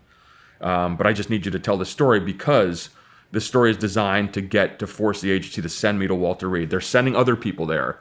They're saying no to sending me there, and I need to go public with this. And just imagine, Shawn, the idea of, someone 26 years at the agency, my whole life was in the shadows. I did all this crazy CT shit, and now I'm actually going to go and start, which is in essence a public fight with CIA, which is what I did. And the blowback was severe and caused a lot of fucking heartache for me. Yeah. I mean, this seems to be extremely targeted. It looks, in my research, everybody that's kind of come out has been a government official, and I believe it said, I found half of the victims have been CIA personnel. Yep. One family was hit in China and then hit again in Philadelphia. Right. Then there's two different reports of personnel being hit on a staircase outside the White House. And there's only 3 countries on record that have kind of dabbled in microwave weapons. Yep. U.S., China, Russia. Well, so let me say first and foremost on this issue. There's no doubt to me that something is happening. And what's interesting is so after I went public, the reaction was, I'll talk about that in a second, because that's more of a personal story. But we know the Russians have this. It is an open source information. The Russians have dabbled in this technology and in these weapons, and they've admitted it. As I've come along, whether it's when in the Trump administration or the Biden administration, people across the aisle believe this is happening. So when I personally sat next to John Bolton, former national security advisor, he said abso-fucking-lutely, because 2 of his people under his tutelage, under his command, were hit by this. I had a beer with, again, Chris Miller, the former, acting Secretary of Defense in the Trump administration, former 5th Group guy who I'd met, years earlier in Iraq. And he said, absolutely, because there are U.S. military members who have been hit by this, who've come back and he met them. And then, of course, just, in dealing with kind of with Bill Burns and kind of the current crop of national security officials. But, Russia has the expertise in this, and certainly I would say they would have the intent, because it's taking, Americans off the playing field. But there's a couple stories on this. There's 3 bins I put this story in. One is how the U.S. government has treated us so poorly, who have come forward on this and not getting health care. The second bin, so there's an accountability piece, because they screwed this up. The second bin is the healthcare piece, and they're better at that. And then the last is who's doing it, culpability, and what does that mean? And so it's all kind of interwoven, but it's been such a for the victims of this. Again, I've met these people, I know these people, I've served with them in the field. A whole bunch of them have done Russian operations in the past, so it's pretty suspicious to me that they're being kind of hit right now. The bad part about it is, and this is why when I finally made it to Walter Reed, to the Traumatic Brain Injury Center, I identified so much with the whether it's the SEALs or the Air Force Combat Controllers or others who are going through their own TBIs. It's this silent injury. Nobody believes you. Yeah. So if you're a team guy and your fucking head's killing you, and you're having depression and suicidal thoughts, but nothing looks bad on you, if you say I got to take a knee, everyone's going to look at you a little weird. Same thing with this, with what happened with the Havana syndrome stuff is, I wish I'd been shot. But in the meantime, I have a splitting headache that never goes away. I have it now. I got some kind of cool new experimental treatment that's made it a lot better for me. But ultimately, it's that kind of that unseen silent wound. And so, it's one of those things that we have to kind of get to the bottom of, because there are really outstanding U.S. national security professionals who have done incredible things for the U.S. government, who are now kind of taken off the battlefield, and colleagues of mine have to I retired, but they're having to retire as well. If you talk to CI Director Bill Burns privately, he says absolutely this is happening.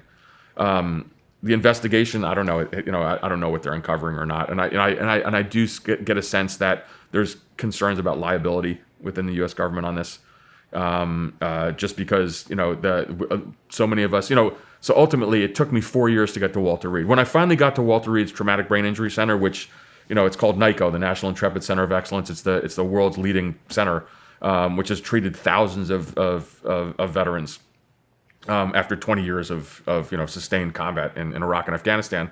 They have no doubt that something has happened to us. There's kind of unanimity in the kind of the medical field that you've been subject to something. And so the idea that it took so long for me to get there, when Bill Burns went there, CI director, so did Jake Sullivan, national security advisor, and my doctors told them, TBI doesn't get better over time. It took you 4 years for Mark to get here. That's unconscionable. And one of the things that was amazing, they also said, if you keep doing this, if you keep delaying care, you're gonna have a rash of suicides on your hands. Yeah. Of agency officers who have been subject to this, who can't get care. And so they've gotten better at it, but damn, we got to get to the bottom of this. And you asked the opening question you had in the whole interview today was about UFOs. Like, that's not what I want to be associated with. Yeah. So I'm not one of those folks with the think there's a tinfoil out of my wearing a helmet outside of CIA headquarters. We're always protesting. This is something real and serious. But it's not been handled well, and a lot of people have suffered, including myself. All the victims that I watch their interviews all say pretty much the exact same thing. Yeah. They hear something, Right. the vertigo, traumatic brain injury. One male said that he was in a hotel and a van pulled up. Yeah. And right after the van pulled up, he felt it. Right. And then the van pulled up again. I believe it was the next night. Felt it again. Let me tell you. So this is something from your old world. So it's interesting. So much you can as you did your research, you can find out through open source. But maybe 2 years ago, there was a bid for body-worn kind of detectors for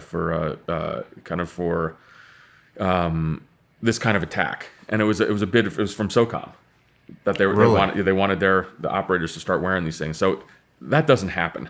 Yeah. If people don't think this is real. And so, again, when I talk to Chris Miller, when I talk to others, I mean, this is something that is of serious concern. One of our officers, let me clarify that, a USG officer, official, was stricken in Hanoi hours before Vice President Harris was supposed to arrive.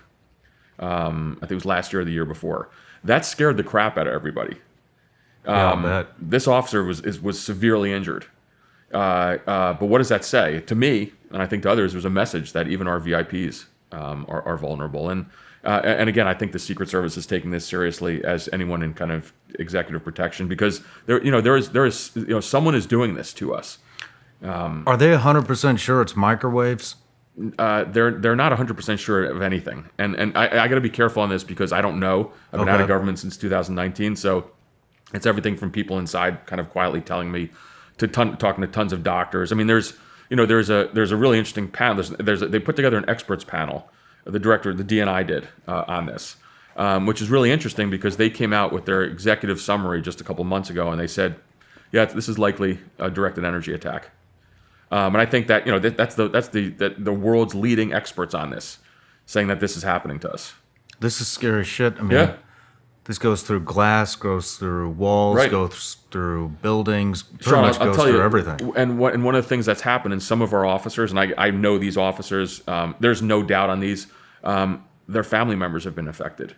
And so in one case, a young child who has a permanent traumatic brain injury, diagnosed by doctors in D.C. There's no doubt about this.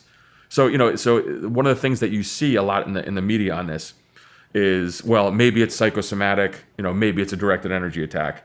To the actual doctors who have treated us, there is no doubt. It's not if you were subject to something. Is that it is you were subject to something. We're still not exactly sure what it is. It's most likely a directed energy weapon, and that's pretty fucking scary. Yeah. And again, what a weird, for me, on a personal note, what a weird way to end my career. Yeah. And look, I'm still, I'm still suffering from this for sure. But after all those years in shitty places, fuck. Damn. This happens, and there was let's get some more of a personal level. There's a mental health aspect of this too. So, I finally make it so I go public in October 2020 on this. The blowback from my best friends and my colleagues in the agency was severe. Because I did something that you're not supposed to do. Is go now. To their credit, 3 former CI directors immediately called our 7th floor and said, "What the fuck?" And they then kind of relented and got me into Walter Reed. So I arrive at Walter Reed in January of 2021, and I'm a mess. Not only because of the physical pain I'm in with my headaches and occasional bouts of vertigo, but some cognitive decline. But it's also there's a moral injury here where I've been totally shunned by all my colleagues. I had friends calling me or sending me message on encrypted apps saying we've been told by the 7th floor not to speak with you. The lawyer, and first of all, that's bullshit. The lawyers are telling us we can't talk to you. Well, how about what they can say is don't talk to Mark about this issue. But for fuck's sake, I worked for 2.5 decades in the field with them. Yeah. And so I arrived at Walter Reed. My mental health was all fucked up with anxiety and everything. I mean, I'd heard they were threatening, to come after me in terms of, crimes reports because I'd spoken to the press. Now, I was very cognizant in not violating my secrecy agreement. I told my medical story. The journalist, Julia Yaffe, did a huge piece on this whole thing. So I don't even know the sources she had, but, my piece, I'm still very comfortable in that I never violated any part of my secrecy agreement, but there were rumors that they were going to try to come after me. And so I was a freaking mess. When I got to Walter Reed, they were like, okay, you got a bad headache all the time and you're a little, you got some cognitive decline. We're going to try to fix you on this, but we hope you don't kill yourself. And my anxiety level was out of control. And that's where they helped me kind of the most. They have 18 people who kind of swarm over you for a month. And again, this old Marine Corps chaplain was the guy, and I joked about before when he talked about any kind of regrets on kind of war zone duty and lethal operations. But what he taught me was forgiveness, because I was so angry at the agency and all my friends. And his story of just talking about empathy and compassion and forgiveness was not like these motherfuckers wronged you. And they always will. And you don't ever have to be friends with them, but just kind of release the anger against them. It's for you. It's for your health. Yep. Totally. Forgive. And I saw psychiatrists, psychologists. Walter Reed is famous. This program, NICO, is famous, and the special operations community has embraced it. I had this incredible kind of cocktail of these acupuncture treatments. It's really famous for it. They really know about traumatic. And by the way, I was diagnosed with a traumatic brain injury. So the Walter Reed doctors are like, "Yep, Mark got fucked up by something." So I have that piece of paper. I remember when I first got that, man, I had tears in my eyes. So these fucking agency doctors said no for a couple of years, and now the world's leading TBI center said, "Yep," and they said you got a TBI from an external exposure event. So that was really groundbreaking. But back to the Marine Corps chaplain, I was kind of releasing that anger. My anxiety really, he actually saved me. I didn't go, try the pharmaceutical option, and I don't kind of respond well to drugs. I do respond well to gummy bears. Yeah. A little something in them, which Walter Reed was totally for. But ultimately, that Marine Corps chaplain taught me about forgiveness, and that helped me a lot. And so now, as I still go there, I'm still trying to kind of battle just some of the pain I have, which kind of flares up now and again. The one of the things they do is this art therapy program. It's famous. They're famous for these masks. So it was on the front cover of National Geographic, I think back in 2015. But everyone who goes there in the program, and again, it's this intensive outpatient program. You're there for 10 hours every day. So I think probably half a dev group and Delta has been there, tons of SF. I mean, there's huge walls inside of NICO where each unit, and the CIA has got a big wall now too from all of the Havana syndrome victims. but it's the SEALs, it's Army, then they have the CCTs and from Air Force, and you design a mask, and it's just mask, and you paint it, and you put it's a creation of art, but it's how you express yourself.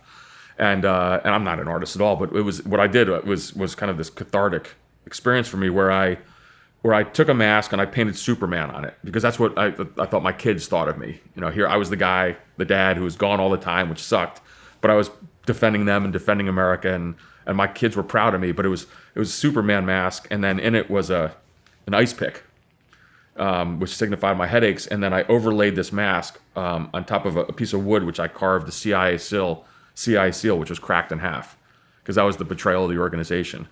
And it's hanging in NICA right now, and I just talked to the art therapist. She said everybody comes and sees that. That's kind of the signature piece for the CIA portion for the Havana syndrome victims. But again, it's Bill Burns has seen it. Jake Sullivan, the National Security Advisor, saw it. It's important they see this, because this is the way we've been treated. But making that mask has been really cathartic. But it's again, it's the idea of people that I served with for years and years really abandoned me. It was really sad, and to me to this day, I think anyone who goes public, decides in our old world to be out in the media or do something like this probably has experience with that. I don't know if you feel that same way.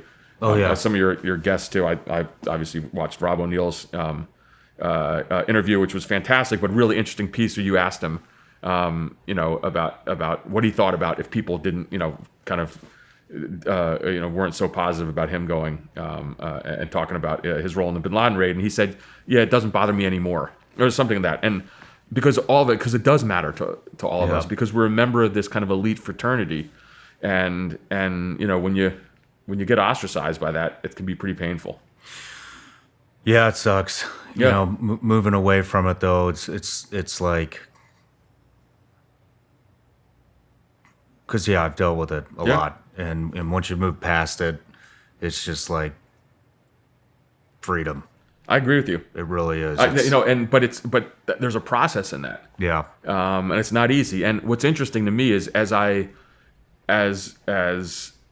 have been vocal about this issue, and then ultimately Congress passes legislation called the Havana Act, which is going to provide compensation for not necessarily people like me. I don't care. I'm senior and I'm fine financially. But what about the GS-11 or GS-12 who's medically retired?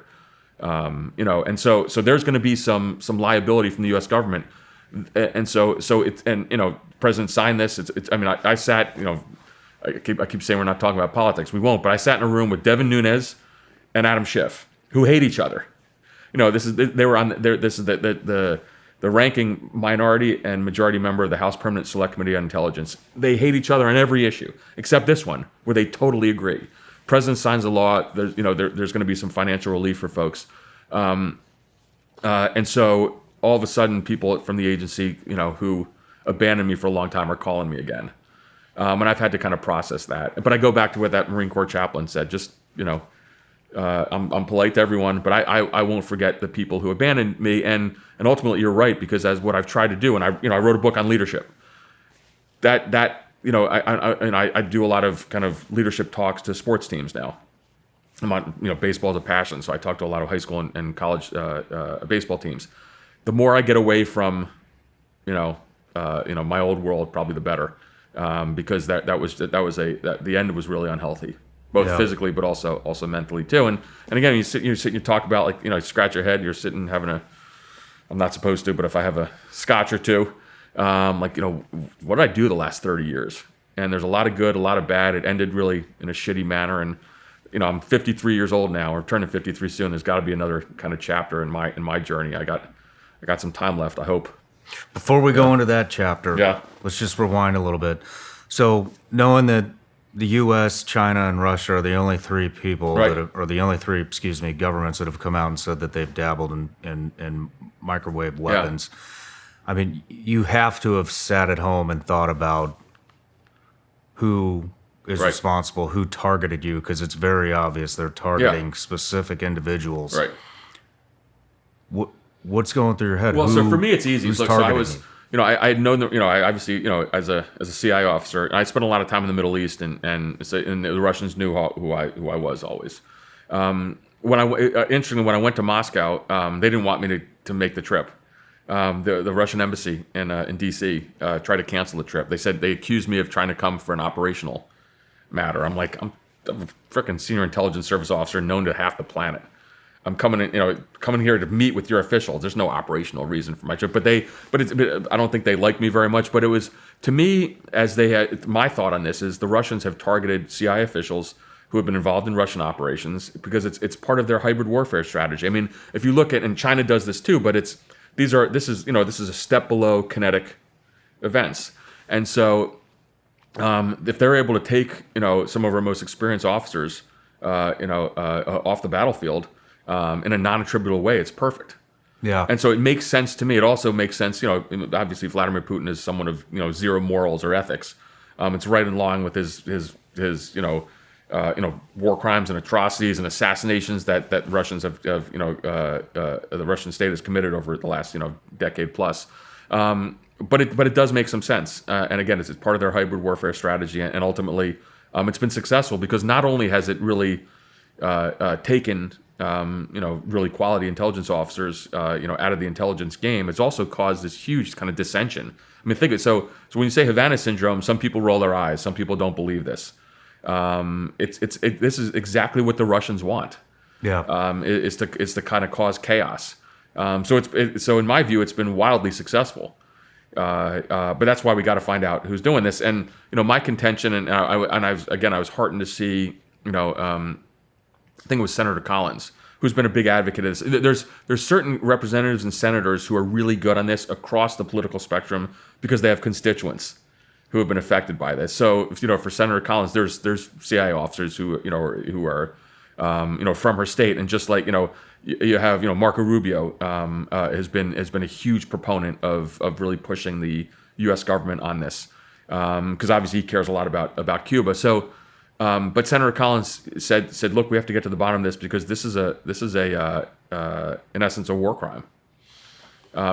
She said it's an act of war, not a war crime. Excuse me. She said it's an act of war against our personnel, and she's right. Do you think there's any possibility it could have come from within? No, I don't. I don't. For just to me, there's been. I got to say this carefully. I'm going to quote the GQ article. That's how I stay safe on this. There has been investigations by the U.S. intelligence community, and again, this is from the article in GQ, and it's been repeated other times as well, in which there has been correlation of travel of Russian intelligence officers to the locations where our officers were hit. No shit. So now that is a pretty damn strong circumstantial case. What does that mean? I would say keep fucking investigating, keep looking at it. Yeah. So that's where I kind of come out on this. And again, it took us 10 years to find Bin Laden. Right now with if you remember Gulf War syndrome from the first Gulf War, I think they've concluded, and this is decades later, that it was exposure to sarin gas. It was from U.S. military strikes on the sarin stockpiles that the Iraqis had, is what sickened hundreds, if not thousands of U.S. military personnel. It's going to take a while to find out what this is. Yeah. But I would be amazed if it's not the Russians, or it also could be a combination of adversaries. It could be the Cubans at first. It could be the Russians and the Chinese. Yeah. So that's really where I come down on that. But just have the fortitude to keep going. Just because we don't know right now shouldn't stop us. Are there any foreign intelligence officers that you're aware of that have been hit? No, that's the mystery. All been U.S. It's weird. Canadian diplomats. Canadians. But right. So I think that when you talk to the Brits, there's a question of why isn't it happening to them. I can't answer that. There's a lot of holes in this. Yeah. Because you would think that our allies would be hit by this too. But again, as I when I sit with individuals who have been struck by this, they have suffered severe injuries. I'm one of the fortunate ones, and friends of mine are like, "Mark, you seem fine." I'm like, "Well, compared to others, yeah, I have a fucking headache all the time." Yeah. Still, but ultimately, something really bad happened, and we got to find out what it is. Just because, again, this is one of those total mysteries, and I don't want it to be treated like frickin' UFOs. It's. And because sometimes it gets put in that same bin. But this is a little bit different. This is a lot different. Yeah. are you still looking for ways to manage the pain or to Yeah. improve? Sure. Hopefully get So past one this. of the, so again, there's been it's really interesting. There's been an outpouring from just so many people, and there's a new therapy that Havana syndrome victims are using. Originally, it was designed for, and it still is for, autistic kids. It's called MERT. It's taking a little magnet and just kind of they tap it against the side of your head. For whatever reason, they started. There's an incredible company. There's some former, in fact, Slab, Brett Slabinski is involved, out in California that has kind of pioneered this for autistic kids. But they came to us, some of the Havana syndrome victims, and offered us some treatment. So it's for me, it was kind of life changing. It was 5 weeks. There was an anonymous donor. Don't know who it was. It's fucking expensive, but some great Americans decided to try to help us, and it's changed my life in the sense of my headaches are drastically diminished, and it makes some sense. And so and I went to Walter Reed after that, and I said, "What do you think of this?" It's called TMS treatment, but but again, it's usually designed for autistic patients or for PTS, but they want to use it for Havana syndrome victims. And the Walter Reed doctors, who are pretty amazingly enough from the military, they're pretty kind of new age. And they're thinking, I mean, Walter Reed they're pioneering use of psychedelics and all sorts of stuff, which I freaking love. And I think you talk about this a lot too. I was going to ask that. Yeah. Have you looked into psychedelic treatments? I am interested. I got to see how I'm doing. But ultimately, Walter Reed was like, yeah, that makes sense. What's because it's all about it's your brain waves. So something has happened to our brains with this thing. Yeah, I did that treatment. You did. And a lot of the people that have been on the show have done that treatment, and everybody is having these profound results. Yep. I'd love to connect you. Yeah. If you're interested. For sure, I am. Trust me, because there's been a lot of suffering involved, and so I have my good days and bad days. I'm on a good day right here, probably because I'm enjoying the good life in Nashville, the good food here. Yeah. But there's still some shitty times, and again, it's when you get to a point where you'll try anything, and the last thing it is interesting to me seeing how much I've suffered. I mean, I've been in pain for 4 years, and I know that you can relate to that, and people in the special operations community just after 2 decades of war and all the trauma that people have faced. But the easiest thing to do is it's not even hitting the bottle, because having a drink will help. But it's good that I can see how people get addicted to opioids now, because you're sitting around and you're in pain all the time. Yeah. And you will do anything to get rid of that pain. Now, I don't have that addictive personality, I guess, enough where that I'm worried about that. Certainly drinking is not great, and the more I can cut down on that, the better. Because if I have a bad headache, you have a scotch or two, you feel better. But that's not a healthy or the right answer.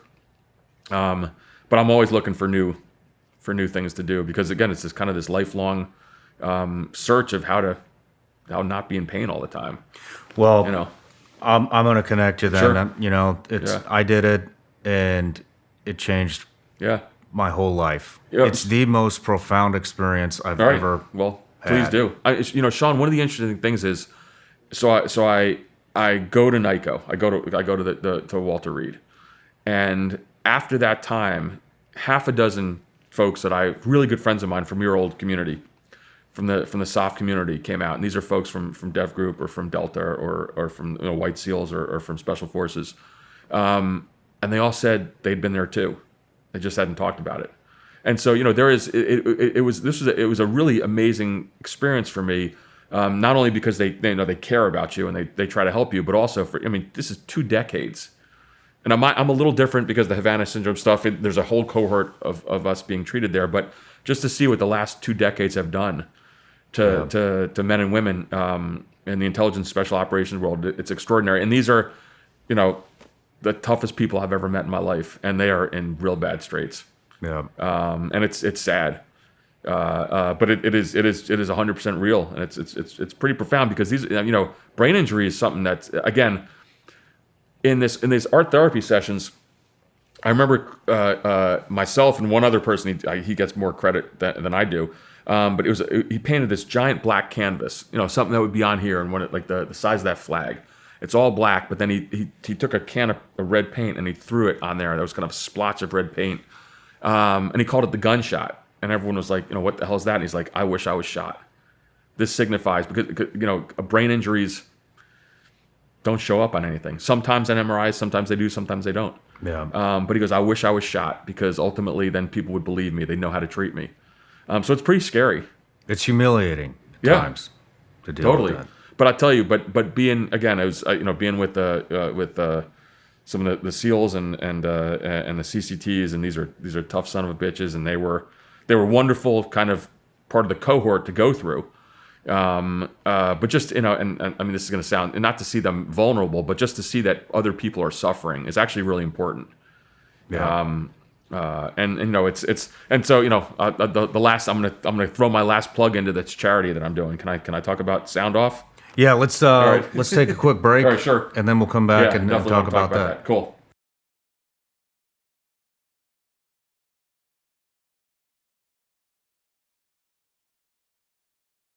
All right, so we're back from the break. We're going to just talk about what you got going on now. Sure. You got the book, Clarity in Crisis, and Sound Off, the nonprofit that you're That's right. involved in. So let's start with the book. So this hopefully is kind of the not going to say the positive part of the story, but I just been talking about kind of some of the troubles I had with my health, both physical and mental. So there's always hopefully the end of the journey is a good part of one's life. And so when I retired, I decided to write a book on leadership, and it's Clarity in Crisis right here. And it was what I had realized was that in my career at the agency, I started off great leaders are not born, they're made.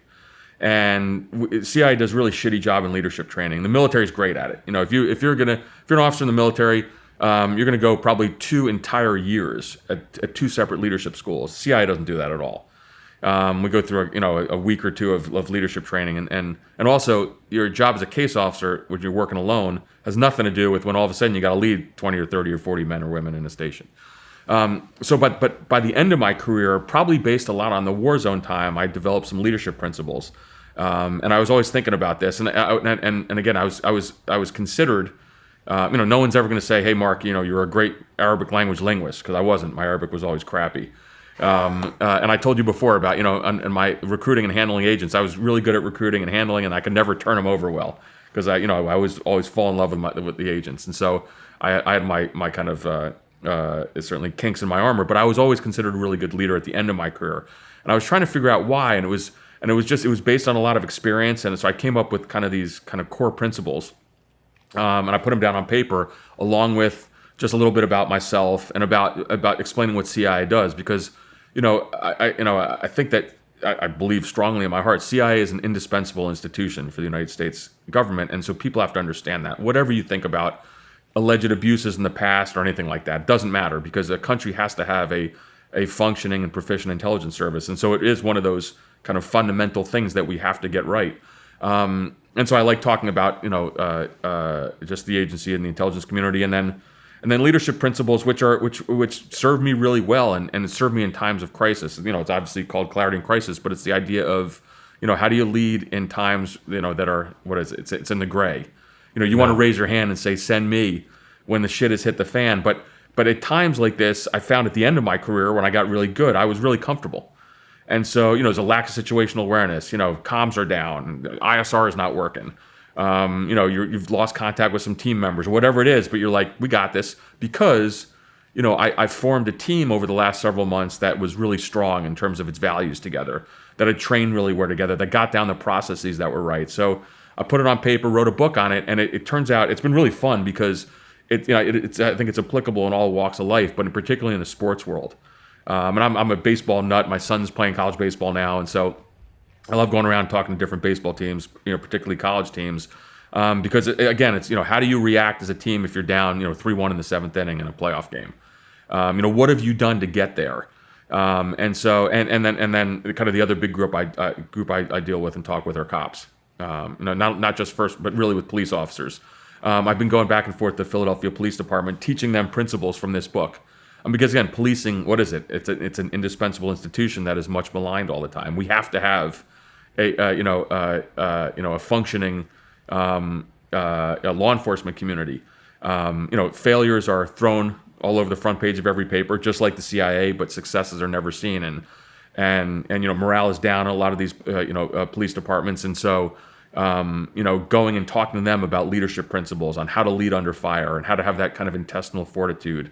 One of the principles in the book, which I love, and it gets in trouble when I talk to sports team, I call it adversity is the performance enhancing drug to success. And it's not complicated, but it's the idea of, you got to hit rock bottom for an elite team to then really perform well in the future. And, I always joke around, like, what happened to Michael Jordan as a sophomore in high school? He was cut from his basketball team. Did he quit? No. Yeah. The really simple principles like this, but because this is what happened with me is going through a lot of adversity in my career, but then being able to kind of learn from that. Do you find that you're looking back, because it sounds like you kind of revisited your entire career right in that book. Yeah. Did you find that, do you feel like you were a stronger leader in times of crisis than you are on the everyday? Oh yeah, totally. Why do you think that is? You get more narrowly focused. You zero in on what's important. And it's also just the idea of just building these teams. So it's building the correct type of team that can then thrive in that environment. And so again, what I talk about in the book is identify processes. I call it the process monkey, one of the leadership principles. Identify key processes that your team needs to succeed at. So when the shit hits the fan, you're gonna feel as a leader, my guys and gals got this. So what is it? If you're a CI case officer, it's running a surveillance detection route. Or if you're a Navy SEAL, you got to be able to shoot. If you're a baseball team, you better have taken batting practice, or you better hit the weights all in the off season. So when times are really tough, you're like, my guys and gals got this. What's interesting to me, that sounds really simple and basic, right? So you're talking about mastering fundamentals of your craft. Fundamentals. But you go and you talk to, when I say, the regular world, people not only do they not do that, they haven't even identified those. So I'll go to a client, let's say, and I say, what are the 5 fundamentals? And they're saying, well, I'm not really sure. Well, what are the 5 things you have to be able to do so when COVID hits and the economy's in tatters and you got to lay people, and you're in a state of near panic, actually, maybe you step back and say, we've done a couple things right, we're going to be fine. So that's why I've had so much fun with this book. One of the other principles I talk about is family values. It sounds kind of silly and basic, but it's building that teamwork, that camaraderie, where that everything you've done, that the men and women you have under your command, I use the word love a lot, and it's not really love, but it's that just have that, the absolute loyalty to each other, and that to me was absolutely critical. So again, it's the idea of leading in times of crisis. It's been a blast doing that. I love talking about. I've talked to so many different groups. I go talk to Google. Google loves to have me go talk to their folks. But then I live in Northern Virginia. Fairfax County Public Teachers had a conference. They said, "Can you come talk to us on this?" I'm like, "Well, shit. There's a lot of stuff about like killing people in there." So I'll sanitize that part. They're like, "No, just give us everything." Really? So and they freaking loved it because one of the principles I talk about is the glue guy. So again, in every high performance team, you have glue guys. These are not your superstars. These are the people that are fundamental to success. So I went to the teachers conference. I said, all right, so you have all your teachers, your administrators. Who's your glue guy? Someone raised their hand. They said it's the IT administrator. I'm like, spot on.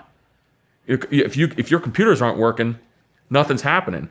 But the key part of this, I said, so in your successes, celebrate them, and your planning, also include them in your planning, because I learned that at CIA as well. So perfect thing. It's CIA or Special Operations and Intelligence, same thing.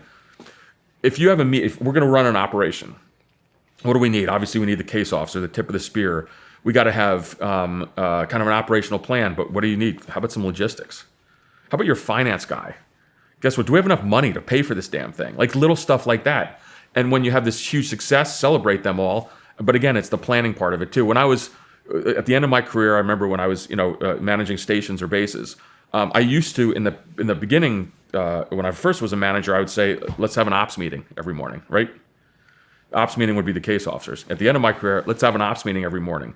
Chief of support, chief of finance, chief of logistics, security chief, everybody's there. That's it, because you kind of get it, that it takes everybody to do. So these are the principles that I've really enjoyed talking about. So it's fun. I hope hope folks kind of pick up the book. It's as I've traveled throughout the country, it's fun when I go to an airport and I see it there. That's a perfect airplane book. Yeah. It's 200 pages. Just read that thing, and so it's wild just seeing that. But I think it's resonated. I'm having fun doing it, and I think it's gonna. And again, it's talk about something as we were talking before about kind of mental and physical health. You want to expose yourself, write a book, or do a show, YouTube or podcast. Like, man, because you can have some critics, and your whole life's out there. You get a lot more respect for doing it than you do critics. Yeah, It's hard to see because we focus, especially people that have come from a background like yours and Right. myself. We tend to focus on, because I think a lot of us are perfectionists, right. and we focus on that negative shit. But what you don't see is all the positivity that's Right. around it. But It's been fun. The response has been great, so it's exciting. I think I'm my own worst critic. I'm such a type A personality, so I'm like, why isn't this number one in the New York Times bestseller list right now? yeah, Like after this show, I'm expecting next week.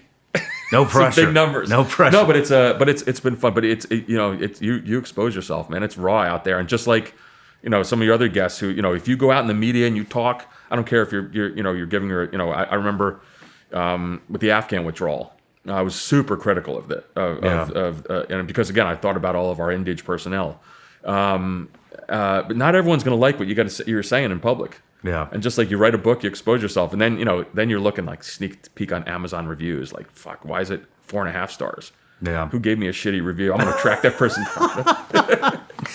Well, I'll link it in the description, Thanks. Yeah. and we'll put it on our newsletter as well, and spread it across social media. Appreciate it. But when you wrote it, did you have a particular audience in mind, and then it just expanded to everyone? I thought when I was first writing it, it's weird because first of all, it's a cathartic experience to write a book, and I was suffering. So this is right when I retired. So I had these terrible headaches, and so I wrote for about 2 hours every day for a couple months, and then the editing process is kind of miserable. But it actually turned out fine. But at first, you're almost writing it for our peer group. But then something clicks, and you're like, well, wait a second. First of all my friends are going to read this and say, what the fuck? Yeah. But then I started writing it for kind of the layperson. And so I thought about cops and firefighters. My stepbrother's a ER doc. And I talked to him about this. He's like, this is perfect for an emergency room. Really? Yeah, because what about nurses? Like, so who are the unsung heroes in the are there processes we have to follow? Who are the unsung heroes? What about teamwork, camaraderie? What about mentoring? I mean, so everything I talk about in this book, owning mistakes. I mean, the huge part of this is about adversity and humility. They see that every day, he works in New York City. It's a New York City emergency room. So I was like, well, that's going to work. And then I had a great feedback from an editor once, and this is you'll love this. He goes, you're gonna have to write this for a librarian. And I'm like, what? And they're like, yep, that's right. Librarian's gonna have to be able to look at this. Completely opposite of who you are, introverted. Buried in the stacks. And so I thought of that when I did that talk with the school teachers in Fairfax County. So the more it resonates with people totally unlike us, the better. And so and again, it's just kind of universal principles. And fortunately or unfortunately, I mean, this came out in the time of COVID where a lot of businesses were struggling. I'll never forget. This one guy he's a CEO of a healthcare company. One of the principles in there, I talk about winning an Oscar, which is when you get up in front, in a crisis situation, it matters on how you react. So you got to tell the truth. You can be empathetic, but everyone's looking at you. You are the leader, and so you can't fail in that time, in that moment. And he goes, Mark, that was incredible to me because I couldn't make payroll last week. So our business is cratered under COVID, and I had to get up and figure out a way to tell the people who their livelihoods depend on me. I'm the CEO. I can't pay him this week. And he goes, I thought of you, and I use some of those principles. And the principle is telling the truth, but also, not being, not being false. I mean, obviously, having that air of authority, air of assurance, things are going to be okay. But you know what? We're going to face some tough times. And there's, because I look back at my career on some of the, and I'll never forget. I was in an embassy in the Middle East. There was an attack by Al Qaeda. And the first wave of attackers hit us in the front gate of the embassy with automatic weapons fire, and then a car bomb hit the back gate. Didn't detonate. But I was the deputy station chief, and the station chief was there. Him and I, he's a former SEAL. We'd been in Iraq together, and now we were in the Middle East at an embassy, and we looked at each other and we're like, this ain't good. Our wives were there, but things were looking grim. It was a mess with the Marine Corps, the detachment there. The gunny had just come back from Iraq. He was all fucked up from PTS. They fucking collapsed. The whole comm system in the embassy went down, and so the station chief looked at me. He's writing a flash message to headquarters to try to get some assistance too, and I'm trying to open the weapon safe, and I'm sitting there, it's a freaking dial, and my heart rate went from 0 to about 1 billion. And we open the safe. I'm handing out weapons. We're putting people in the right places in the station, having them don their body armor. And I'm admittedly later on, I'm fucking terrified. I'm gonna die today with my wife, and this is a fucking shitty way to go. With these assholes attacking this embassy, and the Marine debt has fallen apart. And I got up, and as I'm trying to put people in position and kind of, and we're going through a full burn down too. We got to burn the station down. We got shit in there. We got to get in the shredder. Afterwards, when we kind of did the AAR, people said to me, "Mark, that was awesome. You were great." And I'm like, "What are you talking about? I was scared out of my mind." They said, "No, you actually portrayed a really sense of calm that really reassured us. You also said, hey, this isn't good. We're getting, there's grenades hitting the top of the station, and we're getting, there's AK-47 fire at the front gate. There's some, there's really good chance it doesn't go well for us. But you kind of, you actually reassured us and kind of got us into place, and we did things.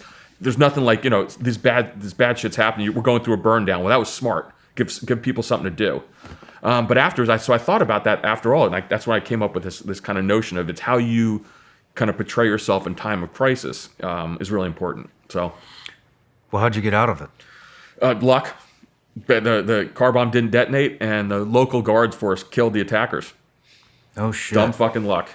I remember, and I got to be careful in what I say here. And a TDY JSOC operator took over security duties at Post 1, and saved us. We tried to get him a big intelligence medal for it, but State Department denied it because their guys had fucked up so much. Shit. That was a shitty day. But here's a great, again, talk about the dedication. So I go home. My kids were about a mile from the embassy, watching it, watching smoke. Obviously, the school, this international school went into lockdown. They think their parents are dead. 4 or 5 hours later, we reunite, go back home. Sitting around there, I'm like, all right, what are we doing tonight? My kids are set and crying. I'm like, let's order a pizza. Get a pizza, and I'm like, all right, guys, got to go out. And my wife knew it was coming. My kids looked at me like, what are you talking about? Like, you guys almost died today. I'm like, it's my job. Yeah. We had to, go out and start contacting agents. Like, what the fuck just happened? That's just what you do. Yeah. Anyway, there's, there's I think stories, and when I tell stories like that, and a lot of those stories, there's great operational stories in the book, just to make a point. So everyone loves these stories from the Spec Ops or Intel world to just kind of make key points. But that key point was kind of winning an Oscar that day, meaning that, how you act in times of crisis. Telling the truth, but having kind of that kind of feel of authority is really important. It's contagious. Yeah, it is. And just, and there's some other stories there too. So, yeah, so that's the book. So off I am going around the country talking to different groups, and whether it's school teachers or cops or sports teams, it's been fun. Quite the variety. Yeah. Well, let's talk about the nonprofit. Yeah. So this is something I'm super passionate, and again, it goes back to my time at Walter Reed. So Sound Off is a nonprofit. It's based in San Antonio, Texas, and ultimately it is an app for your phone which provides anonymous mental health care for veterans. And there's kind of two conflicting numbers, both of them are awful. It's either 17 or 22 veterans every day kill themselves. So veteran suicide is a horrendous issue. And this, where I got interested in this is, after I went to Walter Reed for a month, and I learned much more about this. But concurrently, I was contacted by the CEO of this nonprofit, and because his brother-in-law was Bill Mulder. Bill Mulder was a SEAL Team 6 operator who, after separating from the Navy in 2017, killed himself. This is his brother-in-law. And he's telling me this story, and I'm like, I know Bill Mulder. Bill Mulder worked for me at CTC on a rotation. So just bizarre, weird coincidence. But the more I went to Walter Reed, the more I kind of got into this whole concept of mental health and the stigma of mental health. And so this nonprofit and this app on a phone absolutely tackles that problem, because it is a way for anonymously for a veteran or frankly a current member of the special operations world, and that's who this is targeting right now, to get care that they need because of the stigma. And in talking to Sydney Mulder, who's Bill's widow, and I've gotten to know the family really well, it's incredible. I mean, she had conversations with Bill, who literally said, if I tell people what I'm going through, I'll lose my status. I'll lose, I mean, his life was as an operator. He was a badass, but he goes, if I actually tell people what I'm going through and the kind of the demons that I'm going through now, I'm going to be taken offline. And so there's that stigma. And so this, this is not, the VA hotline. This is for people who don't want to go that route, but who need to get that care. And it's the response has been unbelievable. So right now we have, so I'm on the board. I don't get paid anything for this. I'm obviously passionate about it because of my own mental health struggles. But at this point, every Special Operations Foundation, from the Navy SEAL Foundation to the Unit Foundation, which is from Delta, to across the board, Green Berets, TF-160, Aviation Range, everybody is signed on to this. No kidding. And it's the MOU is that they are spreading the word to their personnel.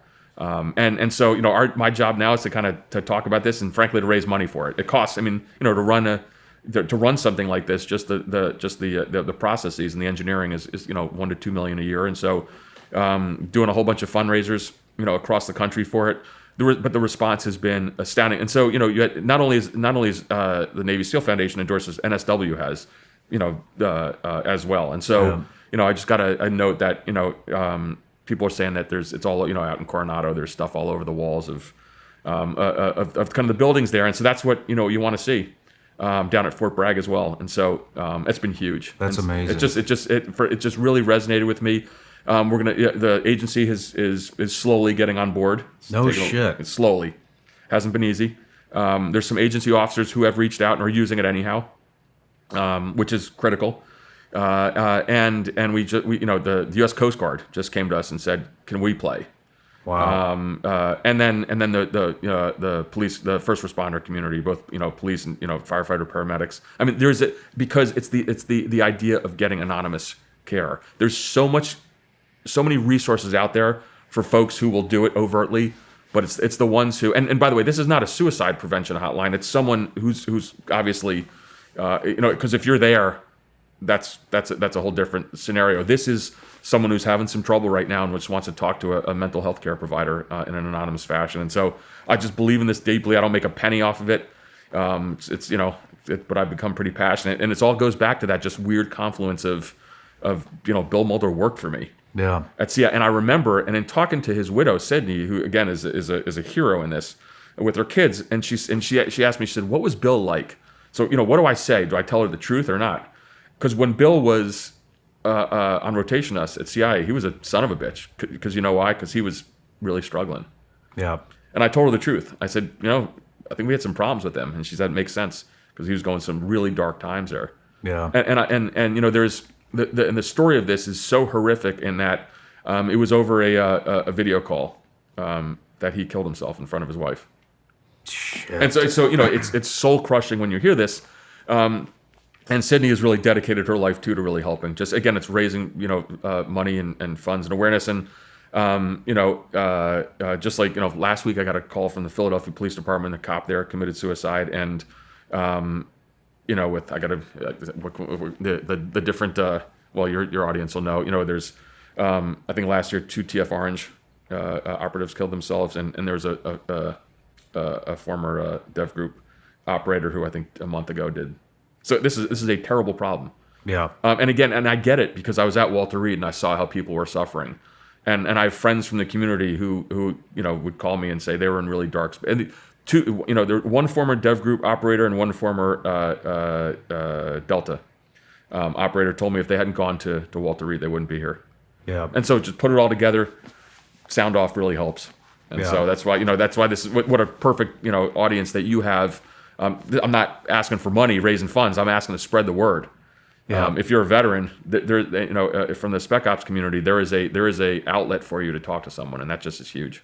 Yeah, we'll link that below as well. Appreciate it. Thanks. But yeah, thank you for sharing all that, Yeah. and thank you for coming down to Nashville, and Great. I just wish you the best of luck. Thanks. Appreciate it. Great chat today, Shawn. Thanks for Yeah. having me. Cheers. Thank you. Thanks.